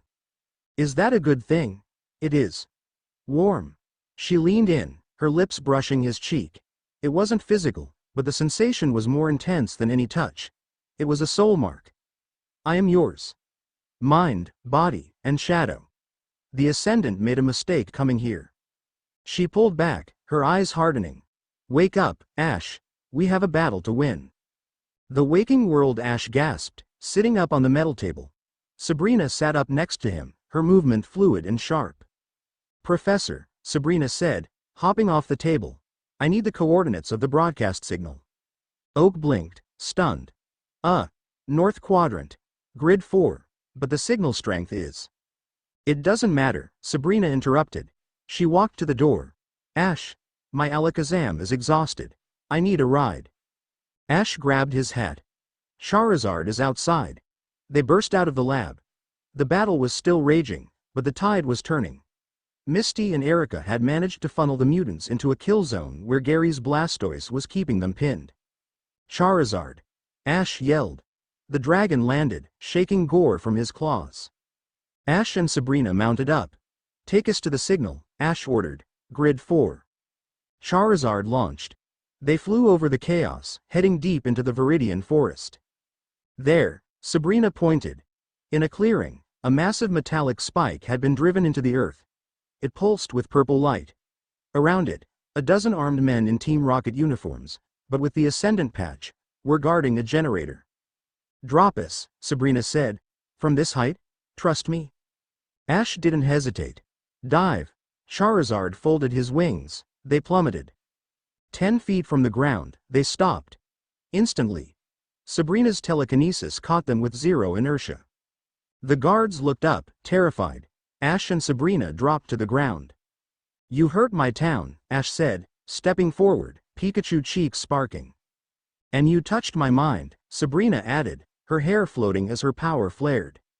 It wasn't a battle. It was an execution. Ash moved with physical strikes, kicks, punches, throws, while Pikachu weaved between him like a living lightning bolt. Sabrina didn't move her feet. She simply gestured, and the guards' weapons crumpled in their hands. She flicked a finger, and 3 men were thrown into the trees. Ash reached the generator. "Pikachu, Iron Tail, cut it." Pikachu spun, his tail slicing through the metallic spike. The machine sparked and died. The purple light faded. Instantly, the forest went quiet. The oppressive feeling lifted. The scream was gone. Ash stood panting, looking at the wreckage. Sabrina walked up to the broken generator. She picked up a piece of the casing. "Stark Industries," she read. "No. Wait. This is Sylph Company tech, but modified." "Sylph Co.?" Ash wiped sweat from his brow. "I saw the CEO at the party. He seemed complicit." Sabrina finished. She crushed the metal in her hand. Ash looked back toward Pallet Town. The smoke was clearing. "It's over," Ash said. "For now." Sabrina turned to him. The intense, scary psychic was gone. She looked tired, human. She reached out and adjusted his hat, turning it forward. "Thank you, Ash," she said softly. "Don't mention it." "I saw something else," she hesitated. "In the deep mind, when you broke the chains." "What?" "The Ascendant. I saw his face. Or his mask." She shivered. "He is looking for something. Not just power. He is looking for the source. And he thinks you have the map." Ash frowned. "I don't have a map." "You do." Sabrina tapped his chest. "Your heart. Your connection to the Pokémon. That is the map. He wants to dissect you, Ash. To see how you do it." Ash looked at the darkening sky. He felt a cold resolve settle in his stomach. "Let him try," Ash said. "We're going to Cinnabar. And we're taking the fight to him." Chapter 4 and Chapter 5. The Safari Zone Massacre. The flight from Pallet Town to Fuchsia City was a short, brutal hop over the mountain range, but the smoke was visible long before the city came into view. Ash stood in the cockpit of the stolen Team Rocket transport, now repurposed as the Council's command ship, staring at the horizon. A black column of smoke, miles wide, was rising from the north of the city. "That's the Safari Zone," Ash said, his voice low. "Thermal scans are picking up massive heat signatures," Misty called out from the co-pilot seat. She was struggling with the controls of the unfamiliar craft. "Not just fires. Bioheat. Thousands of bodies." "They aren't just attacking," Erika said, walking up behind them. She was viewing a satellite feed on her tablet, her face pale. "They're harvesting. The Safari Zone is the largest genetic repository in Kanto. Rare species. Dratini, Kangaskhan, Chansey. If Project Genesis wants raw material, this is the grocery store." "Get us on the ground," Ash ordered. "Zone 1, the main gate. We go in hot." "Ash," Sabrina spoke from the shadows of the cargo hold. She was sharpening a combat knife, a physical grounding habit she had picked up since the Mindscape incident. "I sense Koga. He is alive, but his flame is flickering." "Then we hurry." The drop the transport screamed over the treetops of the Safari Zone. Below, the lush savanna and jungle habitats were a nightmare. The grasslands were burning. The lakes were stained purple with runoff. "Ramp down," Ash yelled. The rear hatch lowered. The wind roared in, carrying the scent of burning hair and ozone. "Deploy." Ash didn't jump alone this time. He released his secret weapon. "Go." Tauros heard. He threw a cluster of safari balls. 30 massive bulls materialized in midair, bellowing as they hit the ground running. The momentum was instantaneous. They formed a living wedge of muscle and horn. Ash landed on the lead Tauros, gripping its mane. "Charge." Misty dropped on her Gyarados, the one she had reclaimed from the gym, sliding into the nearby river to flank. Erika rode her Venusaur, landing with a heavy thud that cracked the earth, immediately extending vines to create a defensive perimeter. Sabrina simply floated down, surrounded by a barrier of shimmering psychic glass. They hit the enemy line like a hammer. The opposition wasn't the disorganized cultists from Cerulean. These were uniformed soldiers in heavy gray tactical armor, bearing the sigil of the Ascendant. A DNA helix wrapped around a sword. And they had backup. Chimeras. A creature that looked like a Raiden but with the scythe arms of a scyther roared, slashing at a fleeing Kangaskhan. "Tauros, take down," Ash screamed. The lead bull slammed into the Chimera. The impact sounded like a car crash. The Chimera was thrown back, its armor cracking, but it didn't fall. It screeched, swiping a claw that gouged the earth where Ash had been a second before. "Pikachu, Thunderbolt. Aim for the joints." Pikachu, riding on Ash's shoulder, unleashed a focused lance of electricity. It struck the exposed flesh between the Chimera's armor plates. The beast convulsed, and the herd trampled it into the mud. "Push forward," Ash commanded, drawing a Pokeball.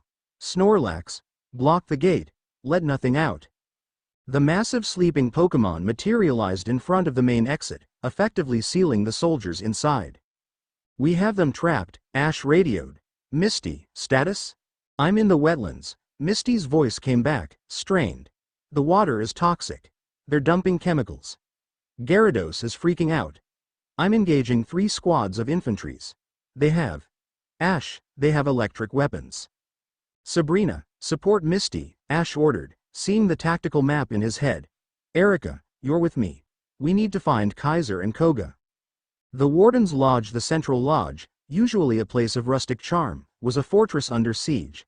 The windows were blown out. The porch was littered with shell casings.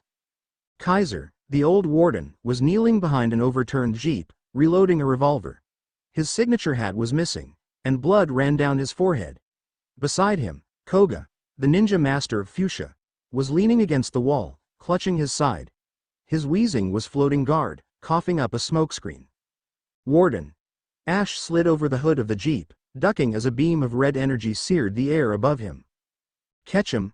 Kaiser spat, eyeing him. "About damn time the League sent someone, though I expected more than a teenager." "I brought friends," Ash said, gesturing to the jungle. The trees exploded. Erika's Venusaur emerged, using solar beam to clear a path through the ascendant soldiers. Vines lashed out, wrapping around ankles and weapons, dragging the attackers into the undergrowth where Victory Bell waited. Koga. Ash nodded to the gym leader. Report. Koga grimaced. They're led by a lieutenant. Calls himself Viper. He is at the Dragon Lake. They're trying to capture the Dratini colony. Dratini? Ash's eyes widened. Those are the purest dragon genetics in the region. If they get them, Koga wheezed, they can synthesize dragon scales. Armor that reflects elemental energy. They will be unstoppable. Erika, hold the lodge, Ash commanded. Keep Kaiser alive.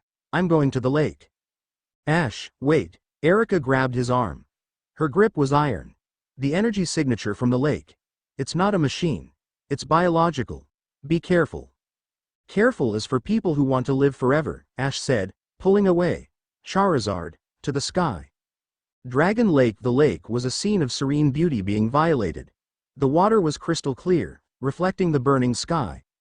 In the center, a magnetic net had been deployed, trapping a mother dragonair and her 2 Dratini. They thrashed helplessly, crying out. Standing on the shore was a man.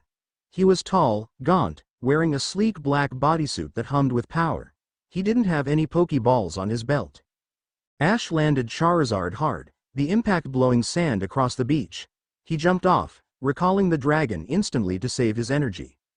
Step away from the water, Ash said. The man, Viper, turned. He had no hair, and his skin was a translucent, sickly pale. Under the skin, Ash could see veins pulsing with purple light. The champion, Viper smiled. His teeth were metal. The master said you would come. He is very interested in your physiology. I said step away.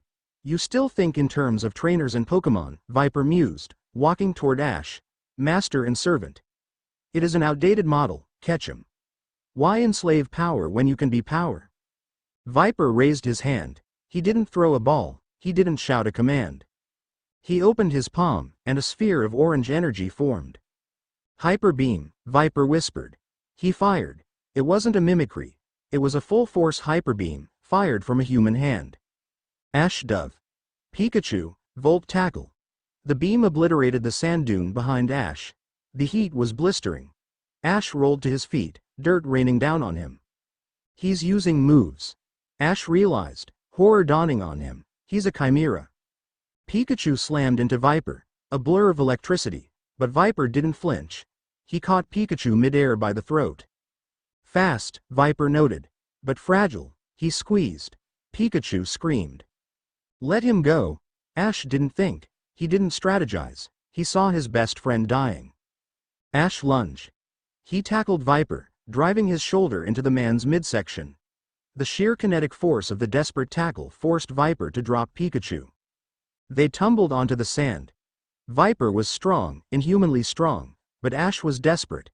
Ash landed a punch to Viper's jaw, feeling metal crunch under his knuckles. Viper snarled and backhanded Ash. It felt like being hit by a Machamp. Ash flew 10 feet, landing hard on his back. His vision swam. Ribs cracked. Viper stood up, wiping purple blood from his lip. Impressive, for a baseline human, but this ends now. Viper raised both hands. The air began to distort. A solar beam was charging in his chest, the light shining through his skin. Ash tried to get up, but his body screamed in protest. Pikachu was sparking weakly on the sand. Ash. The scream came from the sky. Misty dropped from her Gyarados, landing in a run. Sabrina teleported directly between Ash and Viper. Erika burst from the tree line. Starmie, Hydro Pump, Alakazam, Psybeam, Vileplume, Sludge Bomb. 3 attacks hit Viper simultaneously. The explosion was blinding. Steam, toxic gas, and psychic force created a vortex of destruction. When the smoke cleared, Viper was still standing. He was burned, his suit shredded, but he was laughing. A shimmering barrier of dragon-scale energy surrounded him. He had already synthesized the defense from the captives. You cannot defeat the evolution of the species, Viper roared. He targeted Sabrina, who was closest. He raised his hand for a point-blank blast. Ash saw it. He saw the angle. He saw Sabrina's shield flickering. Ash moved. He didn't run. He flashed. For a split second, a blue aura exploded around him. The same energy he had used to navigate the mindscape. He covered the distance in a heartbeat. He stepped in front of Sabrina. Viper fired. A concentrated lance of fire. Ash crossed his arms. The fire hit him. Ash, Misty screamed, a sound that tore her throat. The fire engulfed him. But it didn't burn him. The blue aura flared, meeting the red fire. Ash gritted his teeth, his jacket disintegrating, his skin blistering, but he held the line. He was physically blocking a flamethrower with his will. What? Viper's eyes widened. Impossible. Only a Pokemon can channel aura. I'm not. Ash gasped, the pain nearly blinding him, just a trainer. He pushed. The blue aura expanded, blowing the fire back. The feedback loop hit Viper. The villain's artificial channels overloaded. Retreat. Viper screamed, clutching his arm, which was now smoking. Extraction, now. A stealth dropship decloaked above the lake, firing suppression cannons. Viper grabbed a canister containing the Dratini samples and was magnet lifted into the ship. The ship vanished into the clouds. Ash stood there for a second, smoking, shirtless, his chest a map of burns and bruises. Then he collapsed. The recovery he woke up to the smell of antiseptic and lavender. He was in a field tent. His chest was bandaged heavily. An IV drip was stuck in his arm.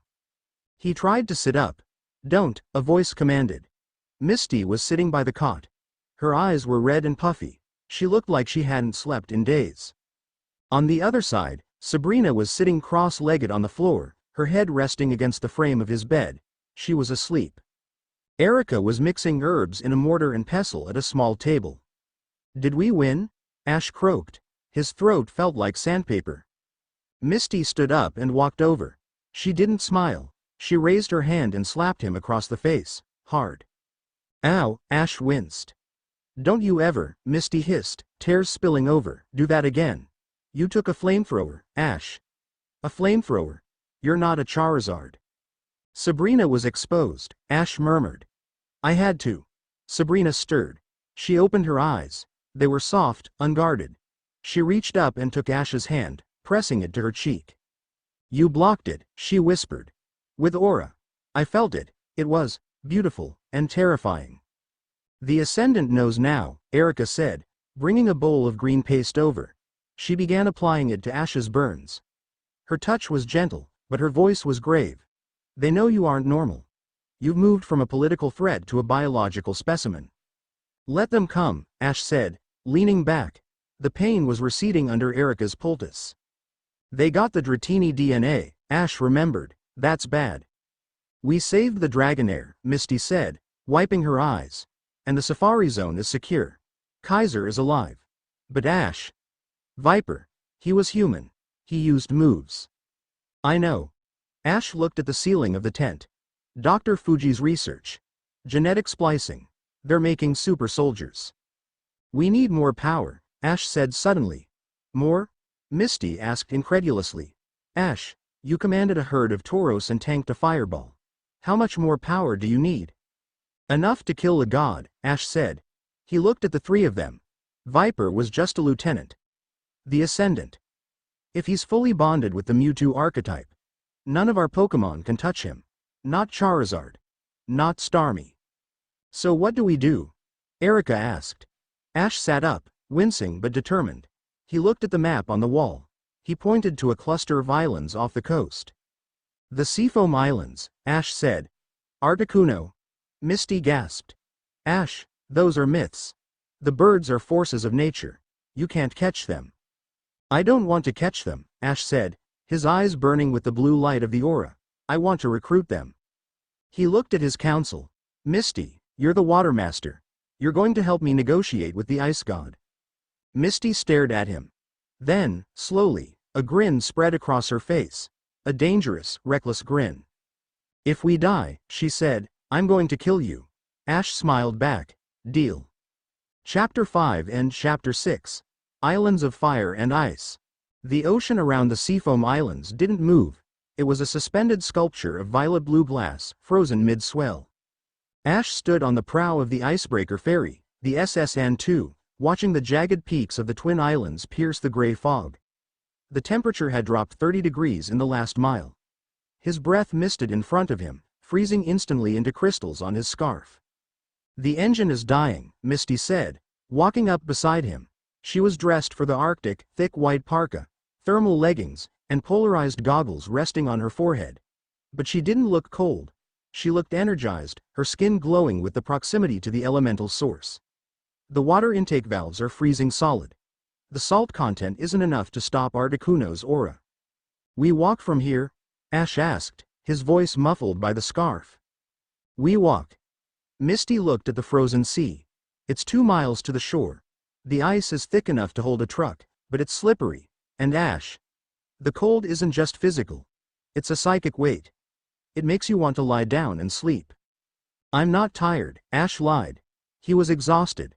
The burns on his chest from the safari zone were healing thanks to Erika's salves, but they still throbbed with a dull, hot ache that clashed with the biting cold. "Where are the others?" Erika and Sabrina stayed back at Cinnabar to monitor the Ascendant's movements, Misty reminded him. "Grass types die in this cold. And Sabrina. She said the psychic static from the birds is too loud. It interferes with her precognition. This is a physical journey, Ash. Just you and me." Ash adjusted his gloves. "Just like old times." "No," Misty said, her expression serious as she looked at the forbidding islands. "Old times were fun. This is a tomb." The walk they descended the gangplank onto the frozen ocean. The silence was absolute. No gulls cried. No wind howled. It was a vacuum of sound. Ash released Charizard.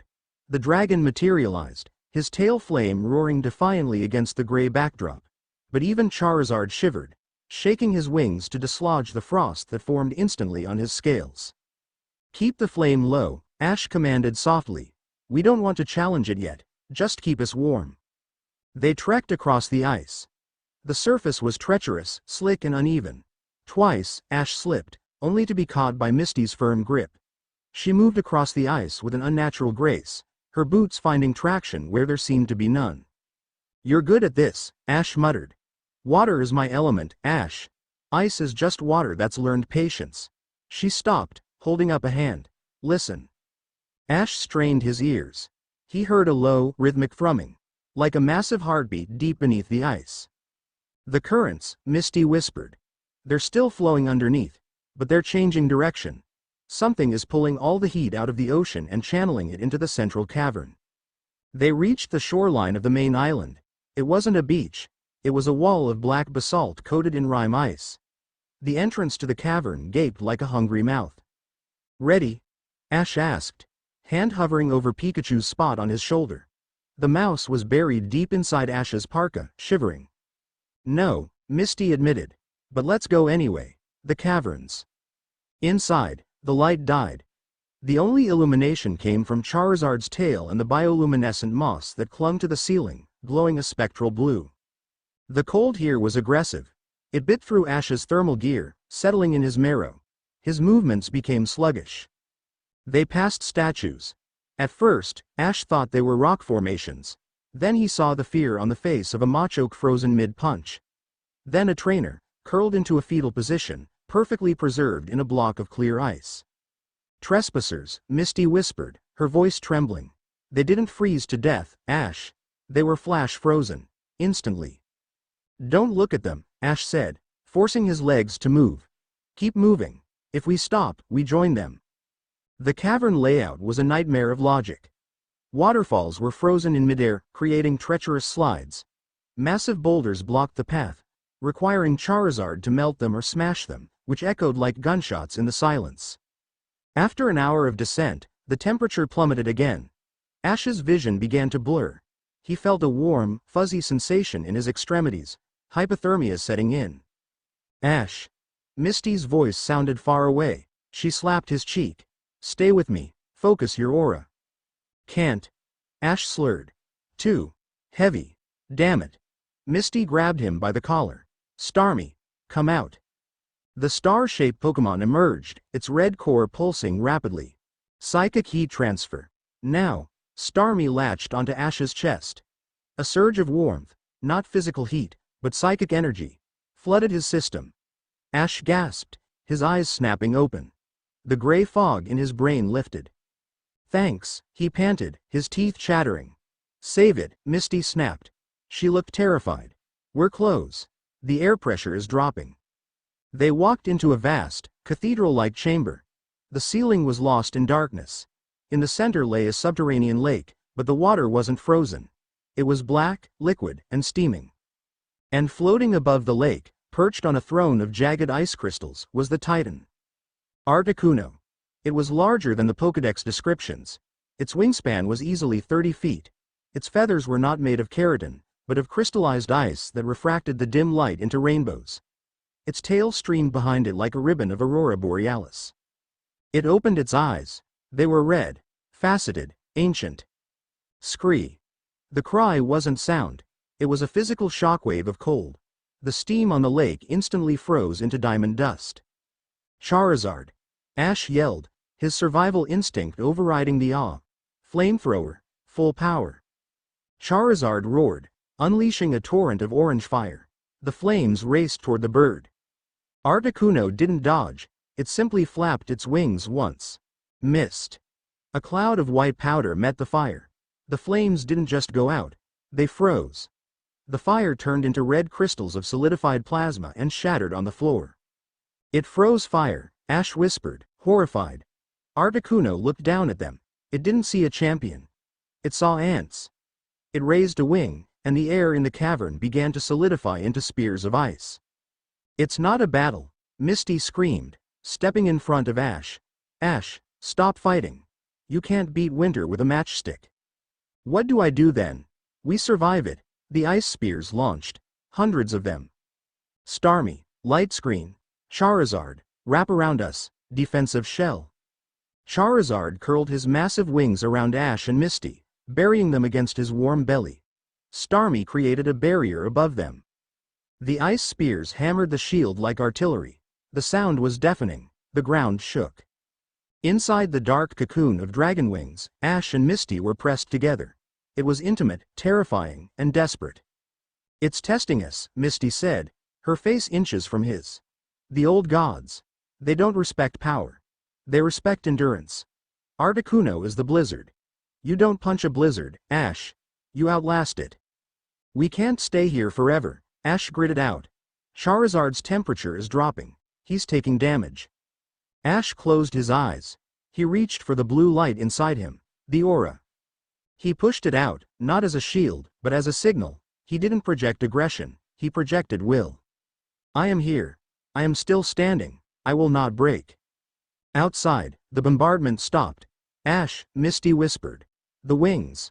Open them. Charizard, open up. The dragon groaned, his wings stiff with frost, but he uncurled. They were still alive. The cavern was littered with shattered ice. Articuno had descended. It was hovering 10 feet away, its beak level with them. It stared at Ash. The malevolence was gone, replaced by a cold, alien curiosity. You burn. A voice echoed in the cavern. It sounded like cracking glaciers. Why do you not go out? Ash stepped forward, his legs shaking but his spine straight. He recalled Charizard, knowing the dragon was at his limit. He stood alone before the god. Because I have a job to do, Ash said. His voice was small in the vast room, but steady. There is something coming that threatens the winter. Something that wants to break the cycle. The unnatural one, Articuno intoned. I have felt the rot in the wind. The silence in the stone. I'm going to stop him, Ash said. But I can't do it alone. I need the storm. Articuno tilted its head. It looked at Misty. And you. Daughter of the tides. You understand the cold. Misty stepped up beside Ash. She didn't bow. I respect it, but I don't fear it. Articuno let out a sound that might have been a laugh or a shifting tectonic plate. Fear is necessary. Fear keeps the blood warm. The bird plucked a single feather from its chest. It floated down, turning into a beautifully carved dagger of unmelting ice as it touched Ash's hand. I will not serve you, child of fire. I am not a dog to be leashed in a ball. I don't want a servant, Ash said, gripping the ice dagger. It burned his skin with cold. I want an ally. Call the storm, Articuno said, spreading its wings, and if your cause is just, the winter will answer. With a thunderclap of displaced air, the bird vanished into a swirl of snow, dissolving into the atmosphere of the cavern. The pressure lifted. The cold remained, but the malice was gone. Ash stared at the empty space, clutching the ice feather. His knees gave out. He collapsed onto the frozen stone. The aftermath. Time lost meaning. Ash was vaguely aware of Misty dragging him. She was small, but she was strong, hauling him away from the exposed center of the cavern to a small alcove where thermal vents leaked a small amount of geothermal steam. She set up a portable heater, a small tech device running on a battery. It hummed, casting a weak orange glow. She stripped off his parka. Then his jacket. "Ash, your temperature is 94, she muttered, panic edging her voice. "You pushed too hard with the aura. It burns calories like a furnace. You have nothing left." She pulled a survival blanket around him, but he was shivering violently, his teeth clicking together so hard he thought they would crack. Still. Cold. Misty cursed. She stripped off her own heavy parka, then her outer layers. She crawled under the survival blanket with him. "Misty," Ash mumbled, his brain sluggish. "Shut up, Ash," she whispered, her voice fierce. "Body heat transfer. It's basic survival. Don't make it weird." She wrapped her arms around him, pressing her body against his. She was warm, solid. Ash instinctively curled into her, burying his face in the crook of her neck. The shivering began to subside as her warmth seeped into him. They lay there in the dark, the only sound the hum of the heater and their breathing. "You were crazy out there," Misty said softly, her hand stroking his hair, a gesture so tender it shocked him more than the cold. "Standing up to a god. Blocking a flamethrower. Do you have a death wish, Ash?" "No," Ash murmured into her shoulder. "I have a life wish, for everyone else." Misty tightened her grip. "You can't save everyone, Ash. You're going to burn out, and then who's going to save me?" The vulnerability in her question cut through the fog. Ash pulled back slightly, looking at her in the dim orange light. Her blue eyes were wide, filled with a mixture of fear and something deeper. "I'm not going anywhere, Mist," he promised. "I'm the champion. I'm too stubborn to die." "You're an idiot," she sniffed, a tear escaping. "My idiot." He looked at her lips. The distance was non-existent. The adrenaline, the survival, the shared history, it all crashed together. He leaned in. She didn't pull away, she closed her eyes. Their lips met. It wasn't a movie kiss. It was chapped lips, desperate relief, and the taste of salt and snow. It was a seal on the promise they had made in the council chamber. It was the anchor, grounding the storm. They broke apart, breathless. "Okay," Misty whispered, resting her forehead against his. "Okay." "Yeah," Ash breathed. They lay there for a long time, just existing, letting the warmth return. Then, the silence was broken. Beatst. Beatst. Ash's satellite phone, buried in his discarded parka pocket. The mood shattered. The world rushed back in. Misty sighed, pulling away, though she kept one hand on his chest. "You have to answer that. Only emergency codes can punch through this interference." Ash groaned, sitting up and grabbing the parka. He fished out the heavy-duty phone. "Unknown number," Ash read. He hit accept. "Ketchum." "Champion," a voice rasped. It was deep, smooth, but laced with a tremor of genuine terror. A voice Ash hadn't heard in 2 years.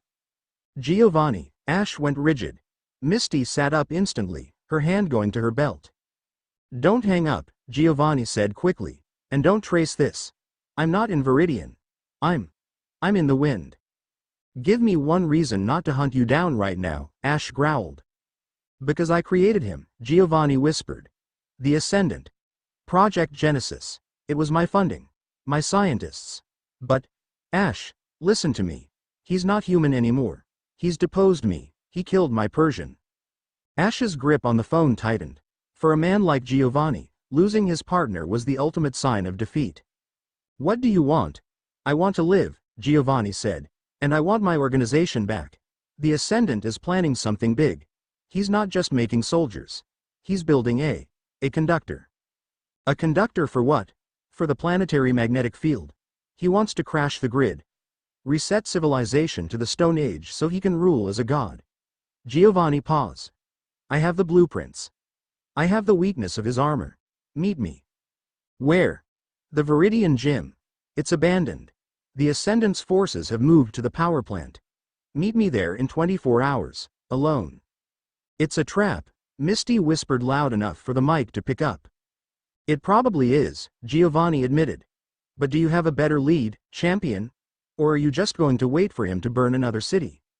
The line went dead. Ash stared at the phone. We have to go, Ash said, standing up. The cold was still there, but the fire inside him was burning hotter now. Ash, it's Giovanni, Misty argued, pulling on her coat. He's the snake of snakes. I know, Ash said, looking at the ice feather in his hand. But sometimes, to kill a monster, you need a monster's help. He looked at Misty. Call the transport. Tell Erika to prep the medical bay. We're going to Viridian. Chapter 6 and Chapter 7. The Betrayal at Viridian. Viridian City was a ghost of its former self. Once the jewel of Western Kanto, the gateway to the Indigo Plateau, it now felt like a mausoleum. The streetlights flickered with an irregular, dying rhythm, casting long, twitching shadows across the cracked pavement. Ash walked down the center of the main avenue, his footsteps echoing off the boarded-up storefronts. He wore a fresh tactical jacket provided by Erika, but he still favored his left side where his ribs were knitting together. Flanking him were the council. Misty, hand resting on her belt, eyes scanning the rooftops. Sabrina, pale and jittery, the psychic static of the looming threat making her skin crawl. Erika, composed as always, though her gloom walked beside her instead of being in its ball, a rare sign of unease. I don't like this, Misty hissed. It's too open. We're walking into a kill box. We know, Ash said, his eyes fixed on the looming structure at the end of the street. The Viridian Gym. It was a fortress of Italianate architecture, but the once proud pillars were crumbling. The Earth badge insignia above the door was defaced with graffiti. The spiral helix of the Ascendant. Giovanni is in there, Ash said. And he has the codes to stop the magnetic crash. If we don't get them, the Ascendant sends us back to the Dark Ages. Or, Sabrina whispered, clutching her head, he is the cheese in the mousetrap. Then we break the trap, Ash said. He pushed the heavy double doors open. The fallen dawn. The main arena of the Viridian Gym was shrouded in darkness. The high windows were painted black. The only light came from a single spotlight centered on a chair in the middle of the dirt battlefield. Giovanni sat there. He looked nothing like the terrifying crime lord who had haunted Ash's journey. His suit was expensive but rumpled. He hadn't shaved in days. He held a glass of whiskey in one hand and a data drive in the other. You came, Giovanni said, his voice echoing in the vast, empty room. I told you to come alone. I don't go anywhere alone anymore, Ash replied, stopping 10 yards away. The council stands together. Giovanni laughed, a dry, hacking sound. Loyalty. A rare commodity. I used to buy it. Turns out, the price goes up when you're losing. He tossed the data drive. It skittered across the dirt, stopping at Ash's feet. The blueprints for the Genesis engine, Giovanni said, taking a sip of whiskey. And the frequency modulation to disrupt his armor. It's all there. Ash picked it up. He handed it to Erika, who immediately slotted it into her tablet. It's encrypted, she said, tapping rapidly. But the signature matches Sylph Company architecture. It looks authentic. It is authentic, Giovanni said. He looked at Ash with dead eyes. I want him dead, catch him.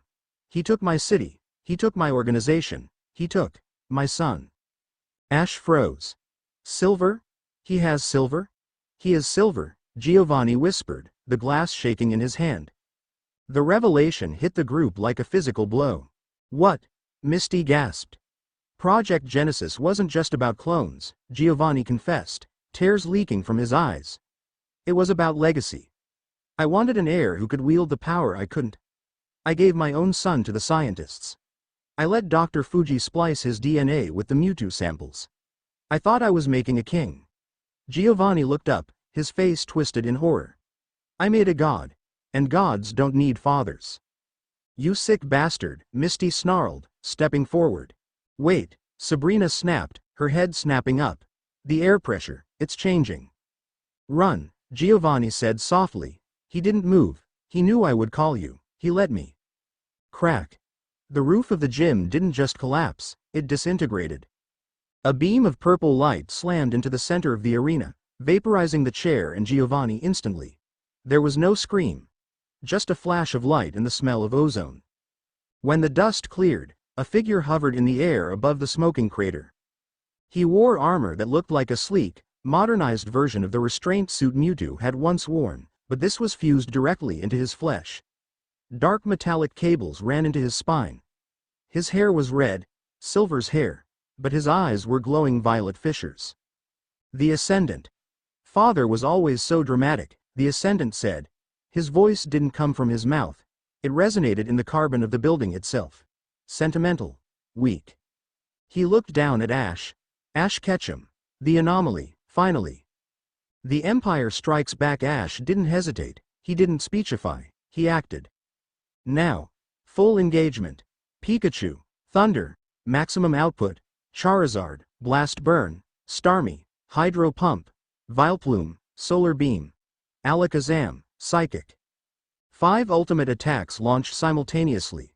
A convergence of elemental destruction that would have leveled a mountain. The Ascendant didn't dodge, he simply spread his arms. Barrier. Inversion. A sphere of black energy expanded around him.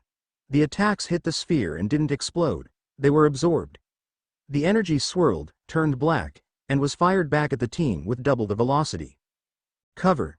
Ash tackled Misty as a beam of corrupted water sliced the ground where she stood. Charizard took the brunt of the reflected blast burn. He roared in agony, crashing into the spectator stands, buried under tons of concrete. Charizard. Ash screamed. Your Pokémon are biology, the Ascendant lectured, floating down. Limited by stamina. By physics. I am the rewrite of the code. Sabrina stood up, blood trickling from her nose. Her eyes glowed blue. I will shred your mind. She thrust her hands forward. Alakazam mirrored her. A psychic hammer of immense pressure slammed into the Ascendant. The Ascendant smiled. He reached up and tapped the side of his helmet. Activate Silence Protocol. A high-pitched screech emitted from his armor, a sonic weapon tuned specifically to the frequency of the human parietal lobe. Sabrina screamed. It was a sound of pure agony. She clutched her head, her eyes rolling back. Beside her, Alakazam convulsed and dissolved back into his Pokeball, unable to maintain form. Sabrina. Erika rushed to her, but the psychic was out cold, twitching on the dirt. One down, the Ascendant noted. The seer was the only one I remotely feared. Now, it is just meat. He pointed a finger at Ash. Gravity. Ash felt the world tilt. An invisible hand slammed him into the dirt. It felt like a car was parked on his chest. He couldn't breathe, he couldn't move. Misty and Erika were pinned too, struggling against the crushing weight. The Ascendant drifted closer, his boots touching the ground. He walked over to Ash. You blocked Viper's flamethrower, the Ascendant mused, crouching down. With aura. Show me. He reached out and grabbed Ash by the throat, lifting him one-handed.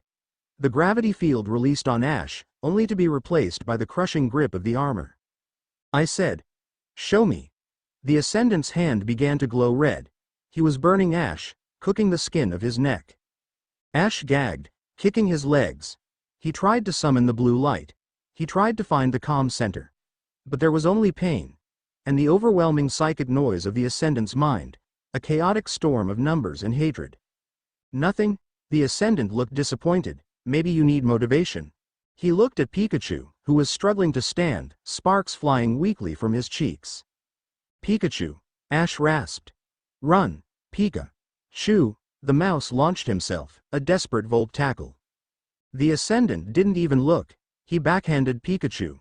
The sound of the impact was sickening. Pikachu flew across the gym, smashing into a stone pillar. He slid down, motionless. No. Ash's vision went red. Weak, the Ascendant sighed.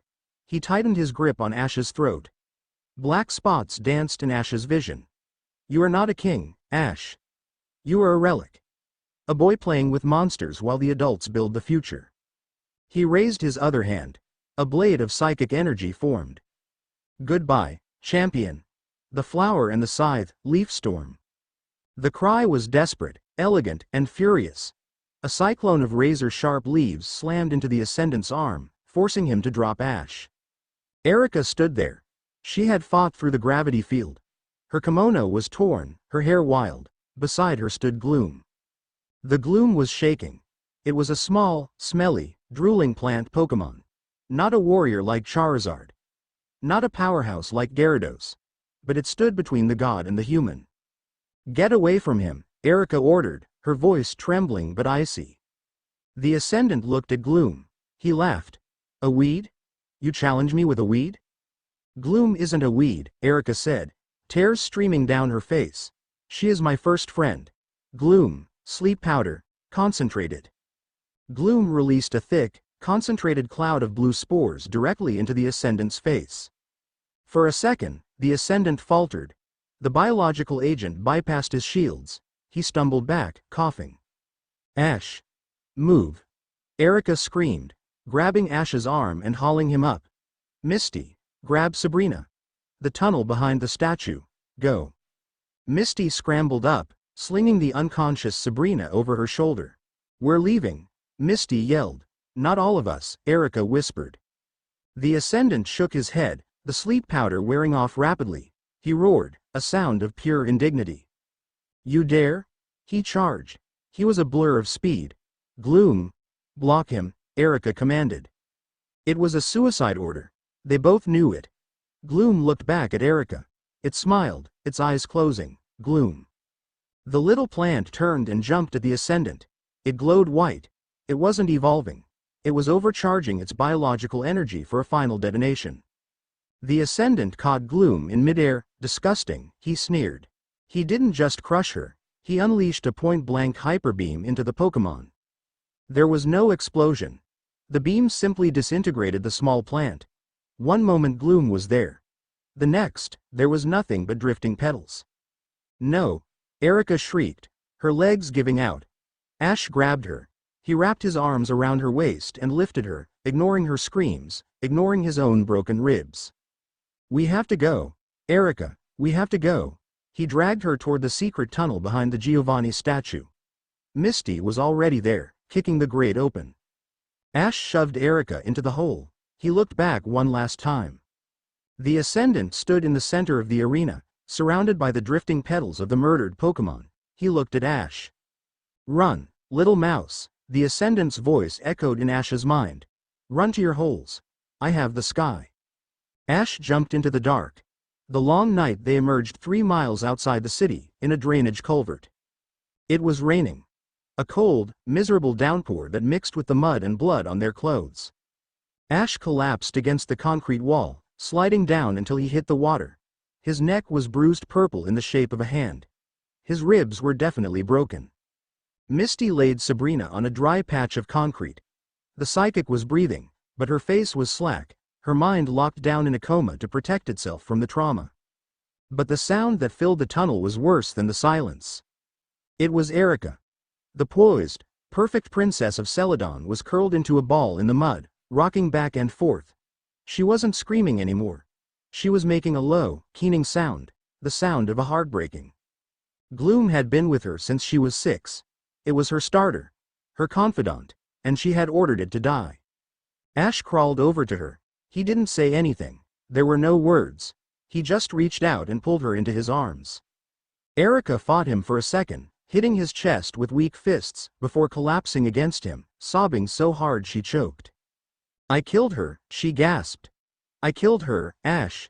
"You saved us," Ash whispered, burying his face in her wet, muddy hair. Tears mixed with the rain on his own face. "You saved us." Misty sat opposite them, holding her knees. She looked at Pikachu, who was limp in her lap. The electric mouse was breathing shallowly. "He beat us," Misty said, her voice hollow. "He beat Charizard. He broke Sabrina. He vaporized Gloom. Ash, we didn't even scratch him." Ash looked out at the rain. He felt the phantom pain of his Pokemon. He felt the crushing weight of the defeat. The Ascendant wasn't just a strong trainer. He was an apex predator. And for the first time in his life, Ash Ketchum didn't know if he could win. "We aren't dead," Ash said, his voice raspy. "We have the data drive." "Does it matter?" Misty asked, looking at the unconscious Sabrina. "It has to," Ash said. He looked at Erika, who was shivering in his arms. he tightened his grip. We go to Pallet, Ash said. Professor Oak can treat Pikachu and Sabrina. We regroup. And then, Ash looked at the sky, where the storm clouds were swirling in unnatural patterns. And then, Ash said, his eyes hard and cold as the ice feather hidden in his pocket, we start a war. Chapter 7 and Chapter 8. Ashes to ashes. The rain hadn't stopped since Viridian. It hammered against the reinforced shutters of Professor Oak's laboratory, a relentless, drowning rhythm that matched the silence inside. Pallet Town was no longer a postcard village. It was a forward operating base. Concrete barriers blocked the roads. Searchlights swept the tree line. The townspeople, once simple gardeners and shopkeepers, patrolled with Growliths and Machokes, their faces hard and suspicious. Inside the lab, the air was cold and smelled of ozone and despair. Ash sat on a metal stool next to a biostasis tank. Inside the glass, suspended in a nutrient-rich gel, floated Pikachu. The electric mouse looked small, fragile. Wires were attached to his chest, monitoring a heartbeat that was terrifyingly slow on the green monitor.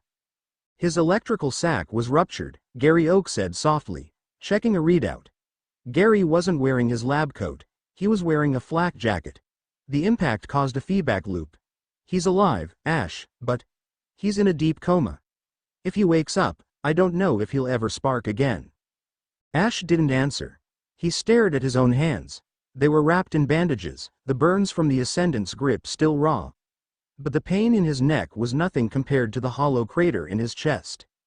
Across the room, Charizard was recalled in a heavy ball, placed in a regeneration unit. The dragon's tail flame was dangerously low, a flicker instead of a torch. And Sabrina? Ash asked, his voice cracking. Stable. But unresponsive, Gary sighed, rubbing his eyes. Her mind retreated into a psychic fortress. She locked herself in to survive the sonic blast. We can't reach her. She has to decide to come out. Ash nodded slowly. He stood up. His ribs screamed, but he ignored them. I need air. Ash, Gary warned. You're on lockdown. If the Ascendant finds us. He won't, Ash said, walking to the door. He thinks we're broken. And he's right. The Garden of Silence. Ash walked out into the storm. He didn't head for his house. He headed for the greenhouse at the back of the Oak Estate. The glass structure was dark, illuminated only by lightning flashes. Inside, the humidity was stifling. Erika was there. She was kneeling in the dirt, wearing a simple white shift dress that was stained with mud. Her hair, usually so perfectly coiffed, hung in wet strings around her face. In front of her was a small hole. She wasn't burying a body. There was no body to bury. She was burying a leaf stone. Gloom's evolution stone. The one she had never used because Gloom liked being who she was. Ash stopped at the entrance. He watched her cover the stone with dirt, patting it down with trembling hands. Erika, he whispered. She didn't look up. Go away, Ash. I'm sorry, Ash said. The words felt useless, like trying to stop a tsunami with a paper shield. I should have been faster. I should have. Stop, Erika's voice was sharp. She stood up, wiping her muddy hands on her dress. She turned to face him. Her eyes were dry, but they were devoid of light. Do not apologize to me. Apologies are for spilled tea. You are the champion.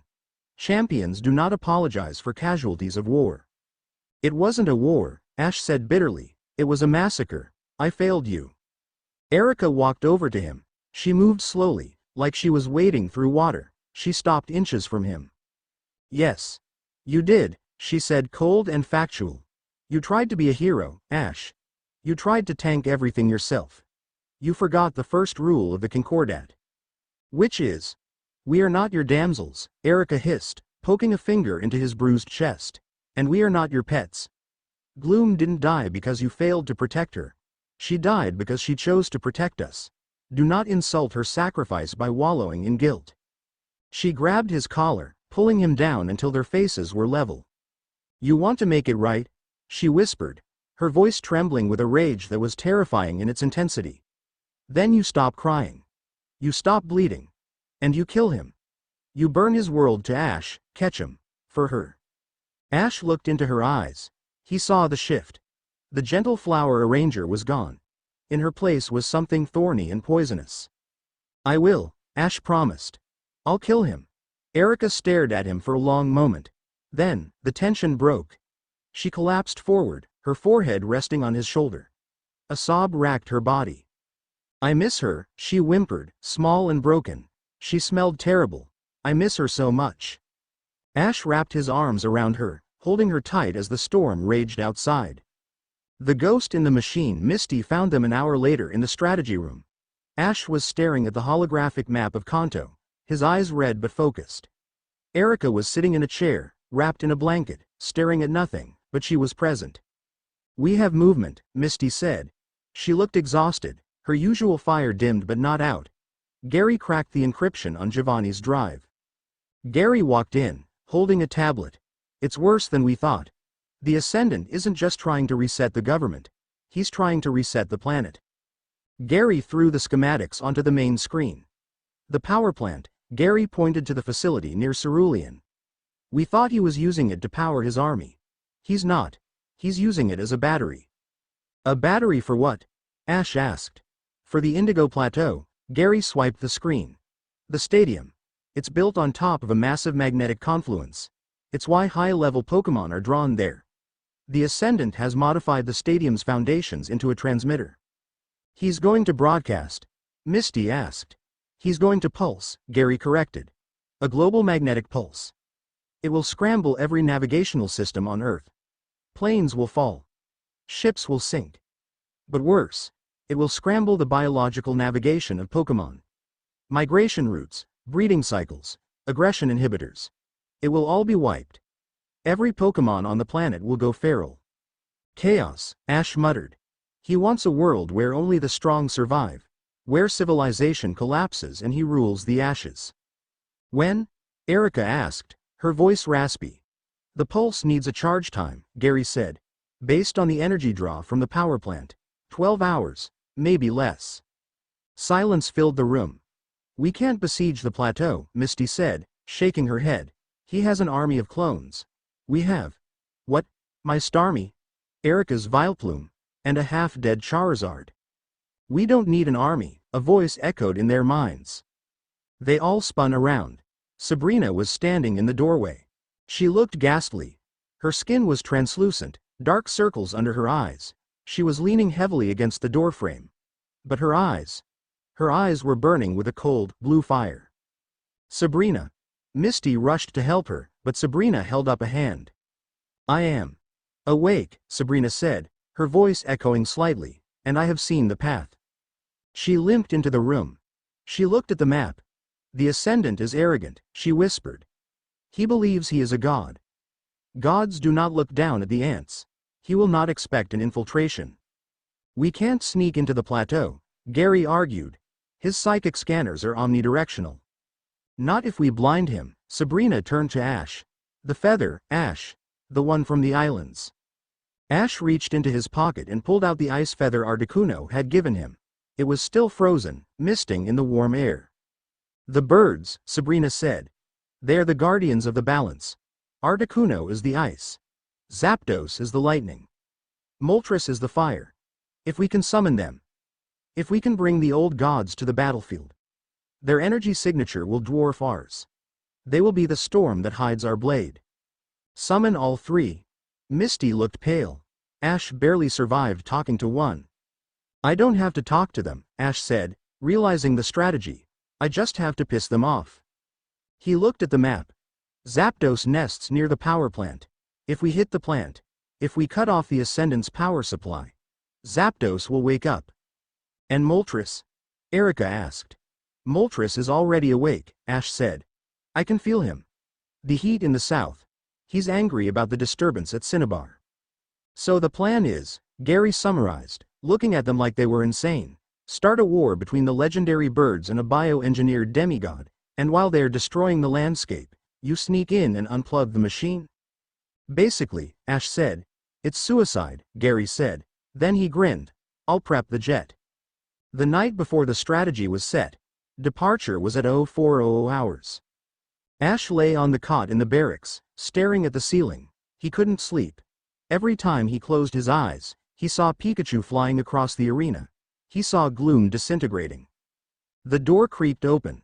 Misty walked in. Then Erika. Then Sabrina. They didn't say anything. This wasn't a meeting. Misty climbed onto the cot on his left. She pulled the thin blanket over them. She was warm, solid, smelling of rain and soap. She rested her head on his shoulder, her hand seeking his. Erika sat on the edge of the bed on his right.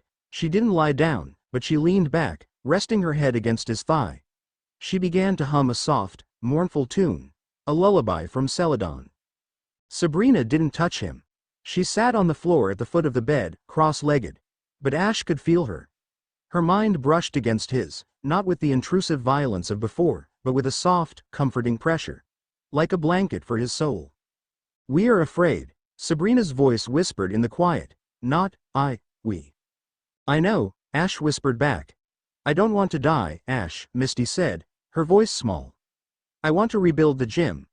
I want to yell at you for being late." "You will," Ash said. He squeezed her hand. "We win this. We have to." Erika stopped humming. She reached out and traced the line of the bandage on Ash's chest. "The Concordat," she murmured. It was supposed to be a political arrangement, cold, transactional. "It's not cold anymore," Ash said. "No," Erika agreed, "it is burning." She leaned up and kissed him. It wasn't the chaste kiss of the tea room. It was desperate, filled with grief and a need to feel life. Ash kissed her back, tasting the salt of her tears. When she pulled away, Misty was watching. There was no jealousy in her eyes. Only understanding. They were past jealousy. They were soldiers in a trench. Misty kissed him then, fierce and demanding. Acclaiming.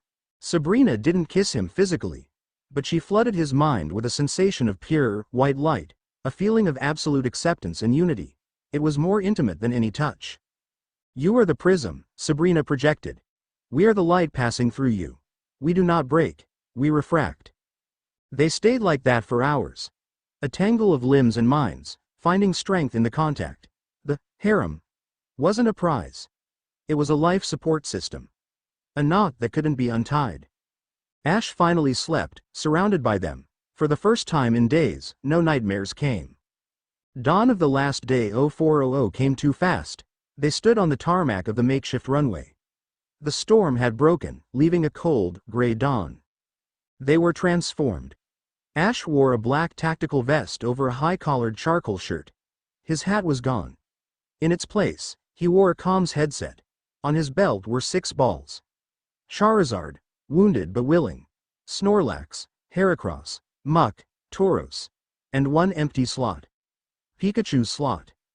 Misty wore a combat wetsuit, reinforced with Kevlar weaving. Her hair was tied back tight. She looked lethal. Erika had abandoned the kimono. She wore a green archer's tunic and pants, practical and silent. A bandolier of seeds and powders crossed her chest. Sabrina wore a sleek suit of psychic dampening mesh to help her focus. Her eyes were hidden behind dark goggles. Gary stood by the jet, looking at them. "This is it," Gary said. He handed Ash a small, heavy case. "The virus. Once you get to the central terminal, plug this in. It will override the magnetic pulse." "Got it," Ash said. "And Ash," Gary hesitated. He reached into his pocket and pulled out a Pokeball. It was old, scratched. "Take Blastoise." Ash blinked. "Gary." "He knows the plan," Gary said, his voice thick. "He wants payback for the plateau too. And I can't go where you're going." Ash took the ball. He nodded. "I'll bring him back." "You better bring yourself back," Delia Ketchum said, walking up. She didn't cry. She handed Ash his hat. He had left it in the house. "Put it on," she ordered. "If you're going to be a king, wear your crown." Ash took the hat. He looked at the red symbol on the front. He turned it backward. He looked at his council.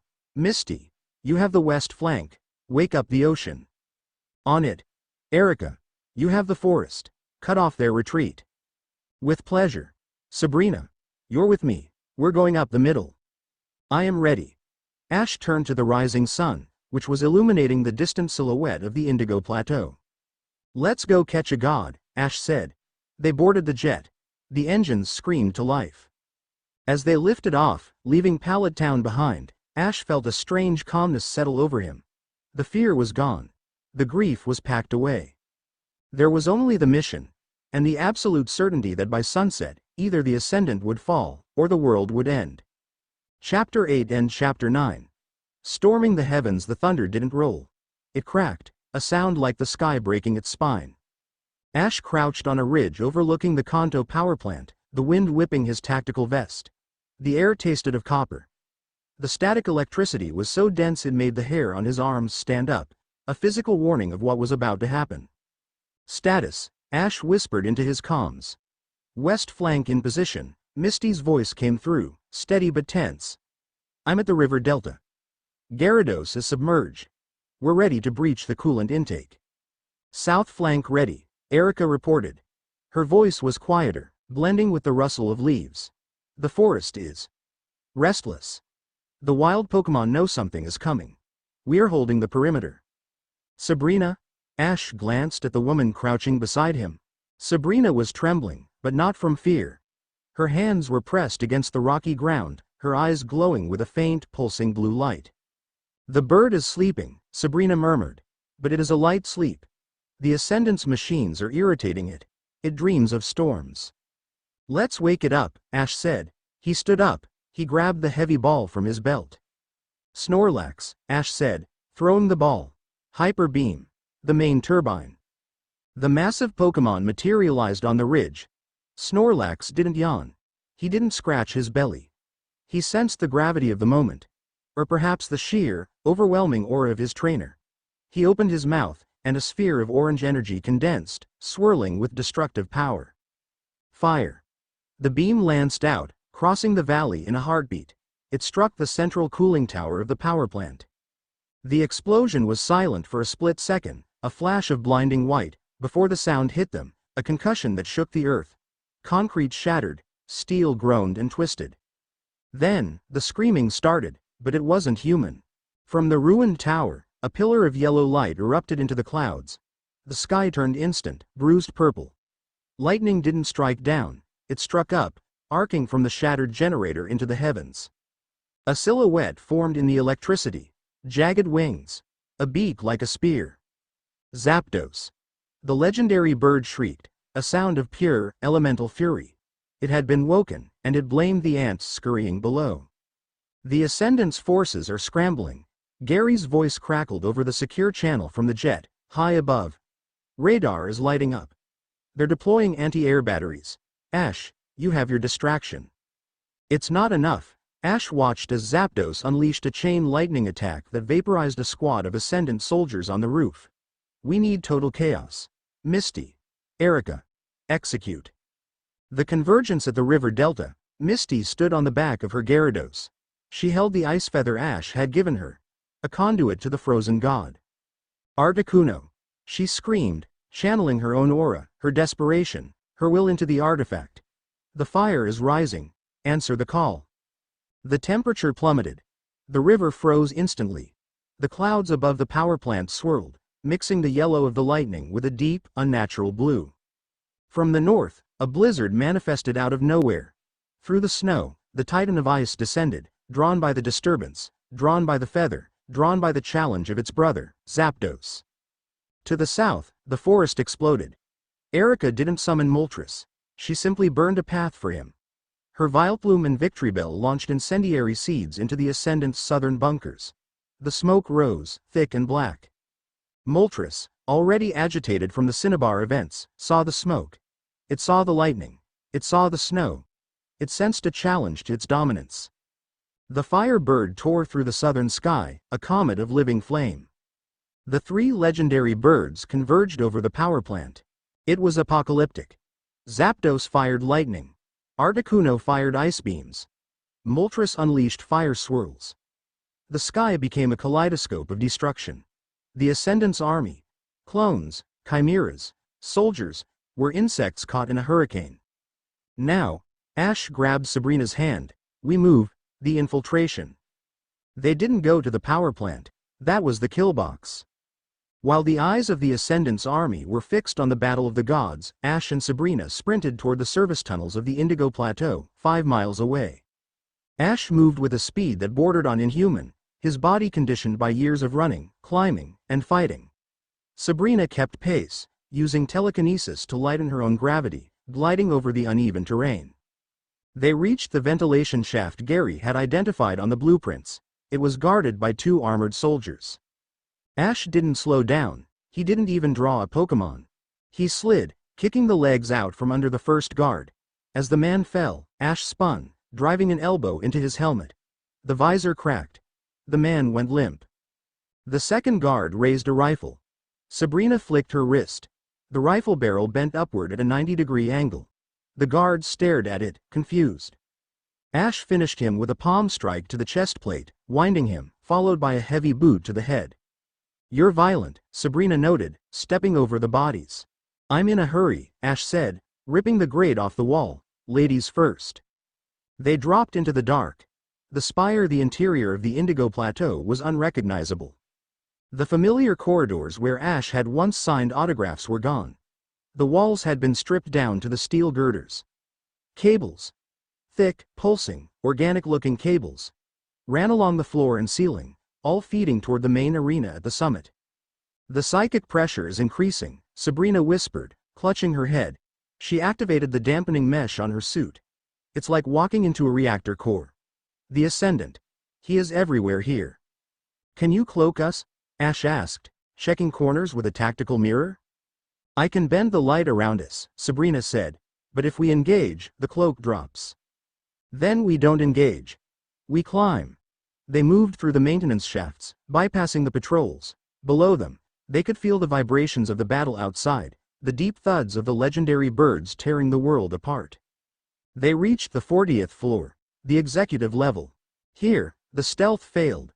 They opened a door and stepped directly into a squad of elite chimeras. These weren't the grunt models. These were sleek, humanoid, with blades for arms and skin that shifted color like a Kecleon. There were 5 of them. "Contact," the lead chimera hissed. "Cloak down," Sabrina yelled. "Alakazam." Her psychic fox burst from his ball, immediately erecting a reflect barrier. A chimera blurred forward, slashing the barrier. The force of the impact shattered the psychic glass. "Blastoise." Ash threw Gary's ball. The massive turtle materialized, filling the hallway. "Hydro pump." "Clear the hall," Blastoise roared, unleashing twin jets of high-pressure water. In the confined space, it was like a tidal wave. 3 chimeras were blasted backward, smashing through the reinforced doors at the end of the hall. The remaining 2 lunged. One for Sabrina, one for Ash. Heracross. Megahorn. Ash released his bug fighter. Heracross intercepted the chimera targeting Sabrina, catching the blade arm with his horn and flipping the creature into the ceiling. The last chimera was on Ash. It was fast, too fast for Blastoise to retarget. Ash drew the ice feather. He didn't use it as a magic wand. He used it as a shank. As the chimera swiped, Ash ducked, the blade slicing a lock of his hair. He stepped inside the guard and drove the frozen feather into the gap in the chimera's armor, right where the neck met the shoulder. The effect was instantaneous. The elemental cold of Articuno flashed froze the chimera's neural pathways. The creature stiffened and fell, a statue of flesh and ice. Ash stood panting, the frozen dagger steaming in his hand. "Move," Ash ordered, recalling Heracross. "Blastoise, cover the rear." They reached the final elevator. It was disabled. "We take the shaft," Ash said, prying the doors open. It was a 1,000-foot vertical climb to the arena. The cables pulsed with purple light, humming with the Ascendant's power. "I can lift us," Sabrina said, sweat beading on her forehead. "But it will drain me. I won't be able to fight at the top." "Just get us there," Ash said. "I'll do the fighting." Sabrina grabbed Ash's waist. A blue aura surrounded them. They shot upward, defying gravity, racing past the maintenance lights. As they rose, the hum grew louder. It became a voice. "Come, Ash. Come and see the end. The throne of magnets." They burst through the floor of the main arena. Ash landed in a crouch, rolling to his feet. He looked around, and his blood ran cold. The stadium seats were gone. The battlefield was gone. In their place was a machine of nightmares. A massive spire of twisting metal and black crystal rose from the center of the open-air dome. It was pulsing, sending waves of distortion into the atmosphere. The sky above the stadium was a swirling vortex of magnetic energy, sucking the clouds into a funnel. And suspended in the center of the beam, floating with his arms widespread, was the Ascendant. He was no longer wearing armor. He was armor. The metal had consumed 90% of his body. Only his face, Silver's face, remained human, framed by a halo of violet psychic fire. "You are late," the Ascendant boomed. He lowered his gaze. "And you brought toys," he gestured to the distant horizon, where the 3 legendary birds were still raging. "Did you think the old gods could stop me? They're merely batteries." The Ascendant clenched his fist. Above the power plant, miles away, the magnetic funnel expanded. It lashed out like a whip. It caught Zapdos. The lightning bird screeched as it was dragged through the air, pulled by an irresistible magnetic force toward the Indigo Plateau. Then Articuno. Then Moltres. "No," Ash whispered. "The Genesis engine does not just disrupt," the Ascendant lectured, his voice calm, terrifying. "It absorbs. You brought them right to me, Ash. 3 primal power sources to fuel my ascension." The 3 birds were dragged into the vortex above the arena. They thrashed, firing beams of energy, but the energy was sucked into the spire, feeding the machine. The Ascendant glowed brighter, his power spiking to levels that cracked the concrete floor. "Sabrina!" Ash yelled. "The virus! The console!" He pointed to a terminal base at the foot of the spire. Sabrina sprinted for it. "Oh no, you don't," the Ascendant flicked a finger. A gravity well opened in front of Sabrina. She was slammed into the ground, pinned by 10 times her own weight. "Ash!" she gasped, unable to move. Ash didn't run for the console. He ran for the Ascendant. "Charizard! Let's end this!" Ash threw the ball. His starter emerged, bandages on his wings, tail flame burning low but hot. "Flamethrower. Useless," the Ascendant sneered. He didn't even block it. He let the fire hit him. It washed over his armor and vanished. "I have absorbed Moltres' fire. I am immunity." He looked at Charizard. "Kneel." A psychic hammer hit Charizard. The dragon roared, his knees buckling. He fought it, his wings tearing up the floor, but the power was absolute. Charizard was forced down. The Ascendant floated down until he was face to face with Ash. "You have no Pokemon left, champion. Pikachu is broken. Charizard is beaten. Your gods are my fuel."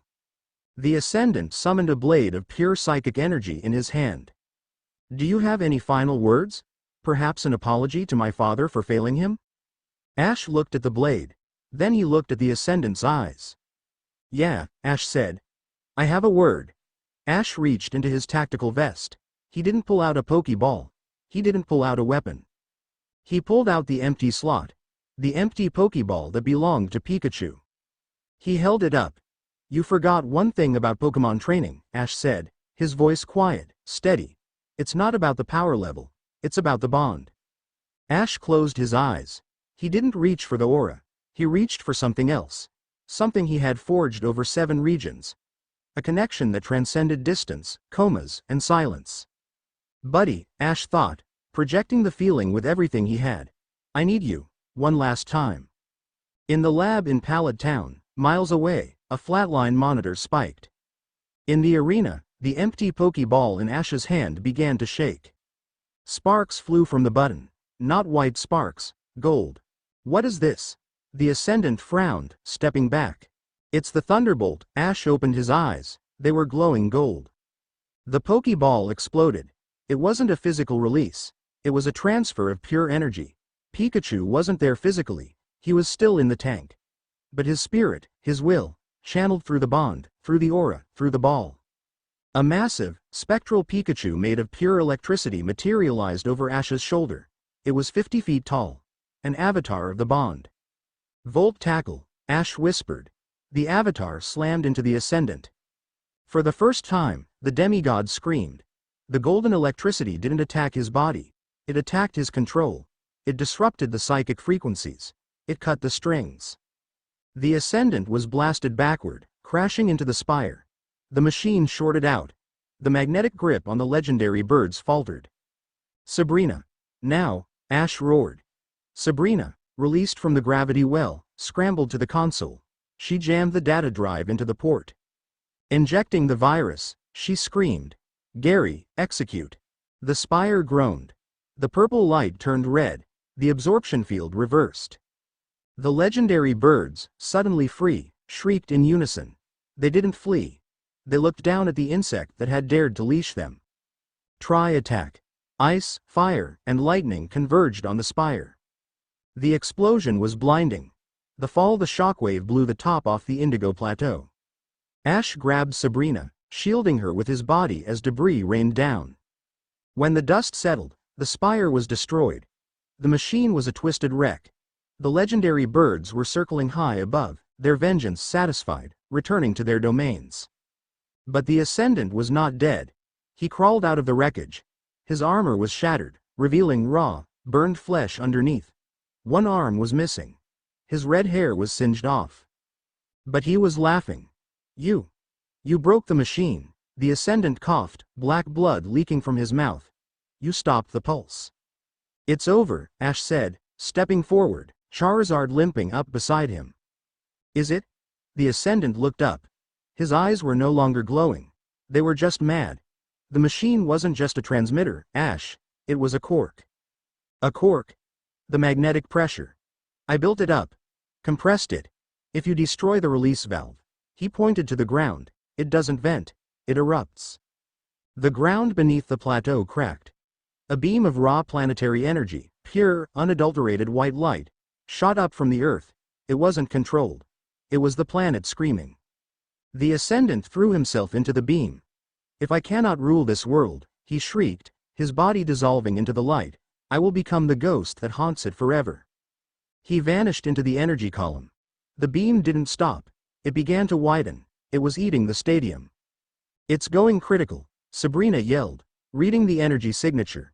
It's going to crack the tectonic plate. Kanto will be split in half. We have to cap it, Ash said. He looked at the beam. The Ascendant was gone, but his consciousness was now merged with the planetary energy, forcing it open. How? Sabrina cried. We don't have a machine.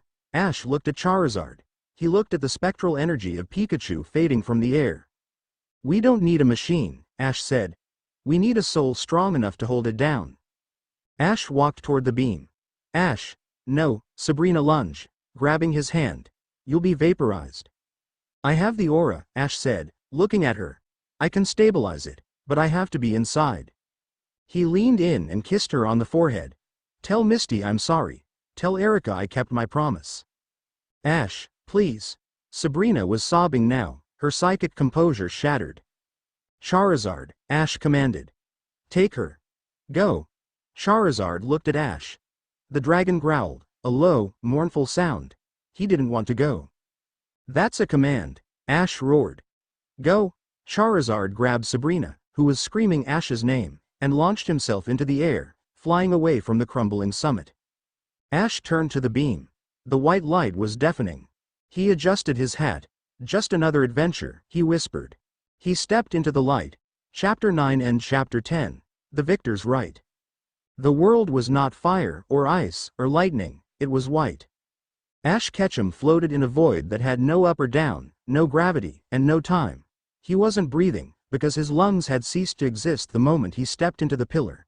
He was no longer a biological entity. He was a concept, a collection of memories and held together by a fraying thread of aura. It burns, doesn't it? The voice didn't come from outside. It came from the weave of the energy itself. Ash tried to look, but he had no eyes, yet, he perceived. He saw the Ascendant. Not the man in the armor, and not the boy Silver. He saw a silhouette made of jagged, violet static, drifting in the white torrent.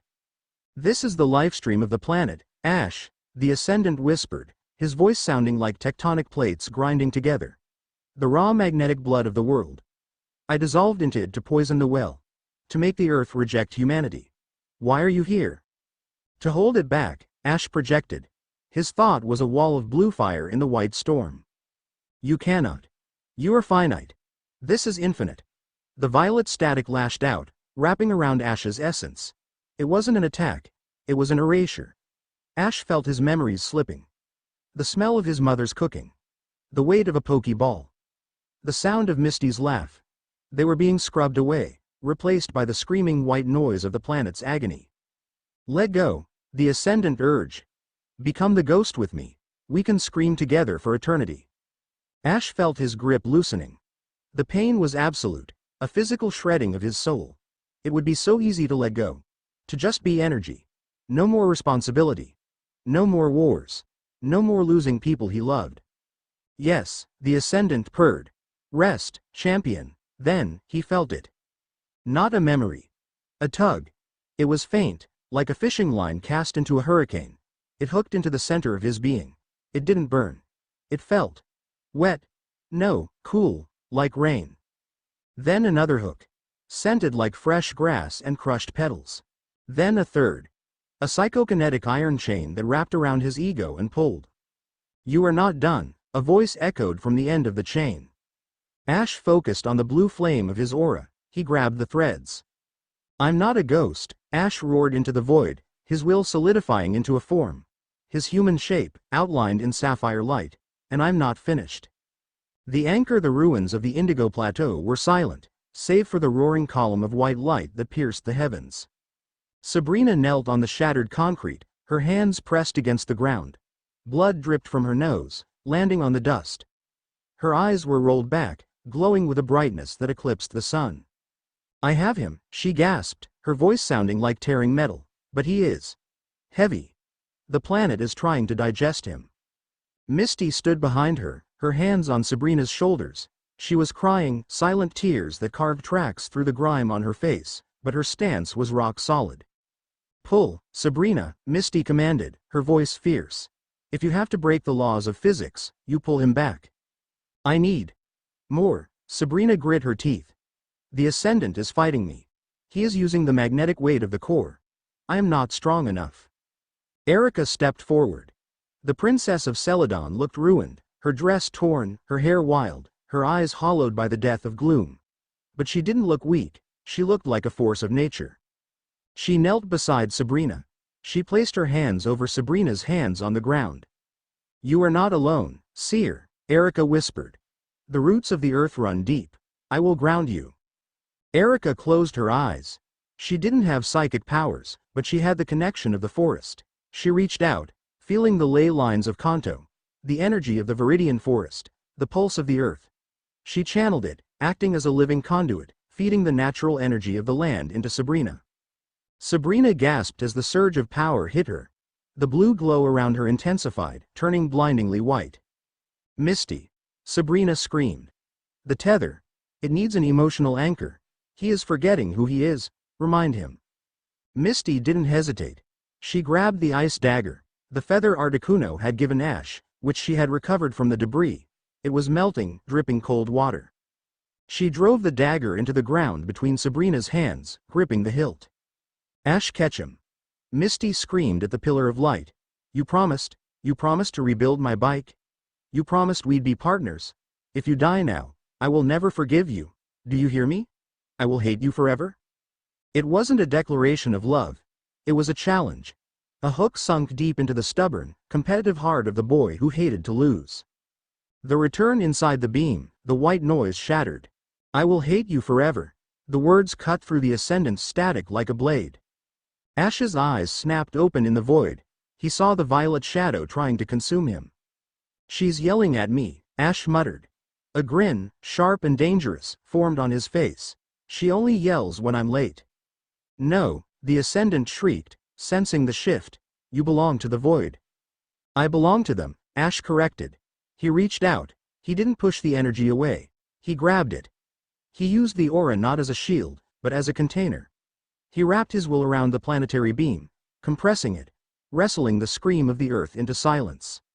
And you, Ash looked at the Ascendant. You're evicted. Ash punched. It was a metaphysical strike, fueled by the combined energy of the Council flowing through the tether. He hit the violet static dead center. The Ascendant shattered. The consciousness of Silver, Giovanni's creation, didn't die. It was simply scattered, dispersed into the background radiation of the universe, mindless and harmless. Ash grabbed the tether. Pull. Outside, the pillar of light wavered. It began to shrink, the edges turning from blinding white to a soft, pulsing blue. The ground ceased shaking. The magnetic storm clouds above evaporated in a single shockwave that cleared the sky from horizon to horizon. Then, the beam vanished. A figure fell from the air, dropping 60 feet toward the jagged ruins of the arena floor. Charizard! Misty screamed. But Charizard was too far away, wounded on the perimeter. It was Gary Oak who moved, or rather, his Pokémon. Blastoise. Catch! The massive turtle, battered and bruised, lunged forward with surprising speed.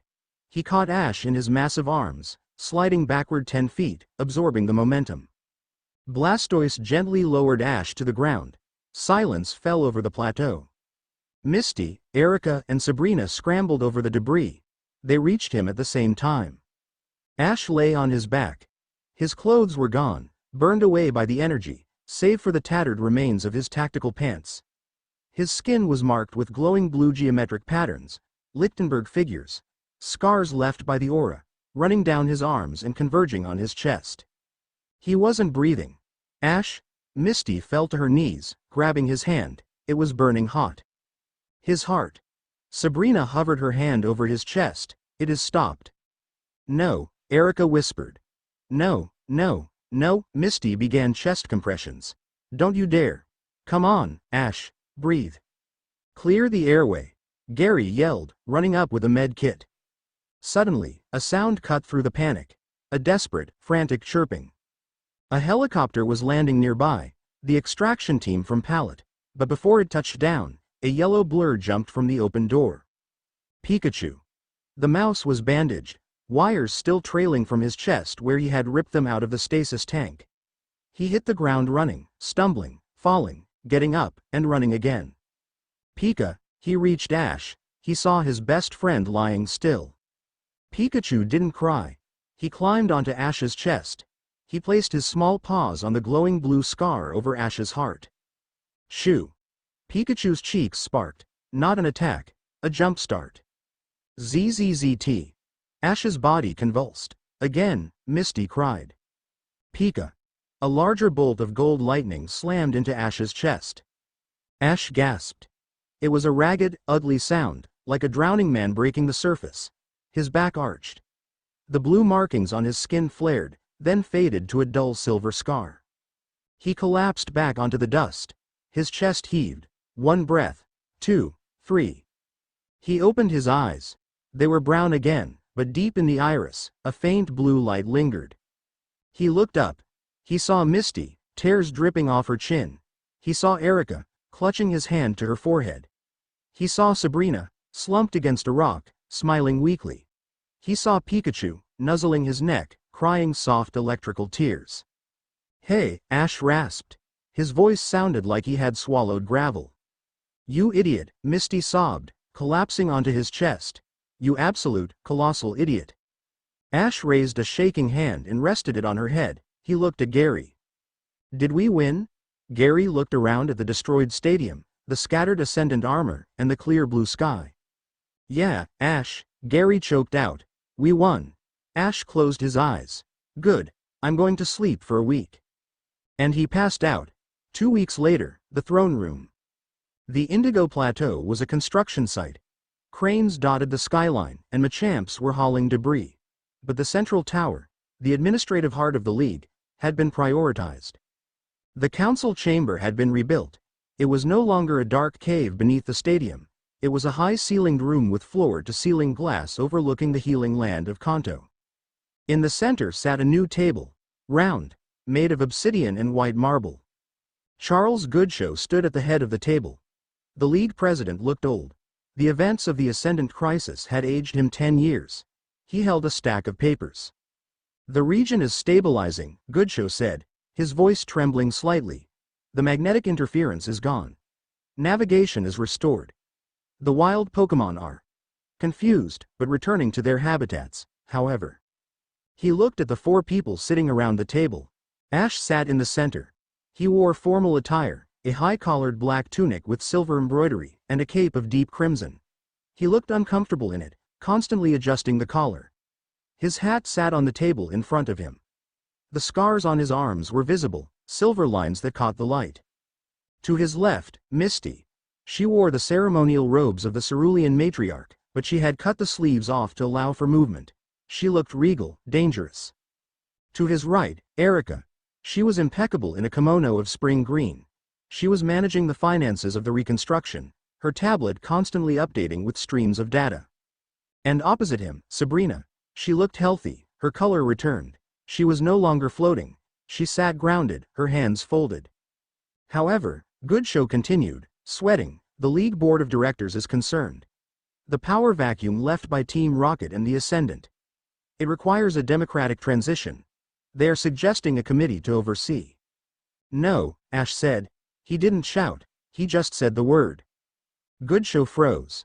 Excuse me, champion. No committee, Ash said. He leaned forward. We saw what committees did. They let Giovanni build an empire under their noses. They let Sylph Company sell weapons to terrorists. They let the Ascendant almost break the world. The law. Goodshow stammered. The law died when the sky broke, Ash said. He placed his hand on the table. We are the law now. The Concordat stands. Ash is right, Erika said, not looking up from her screen.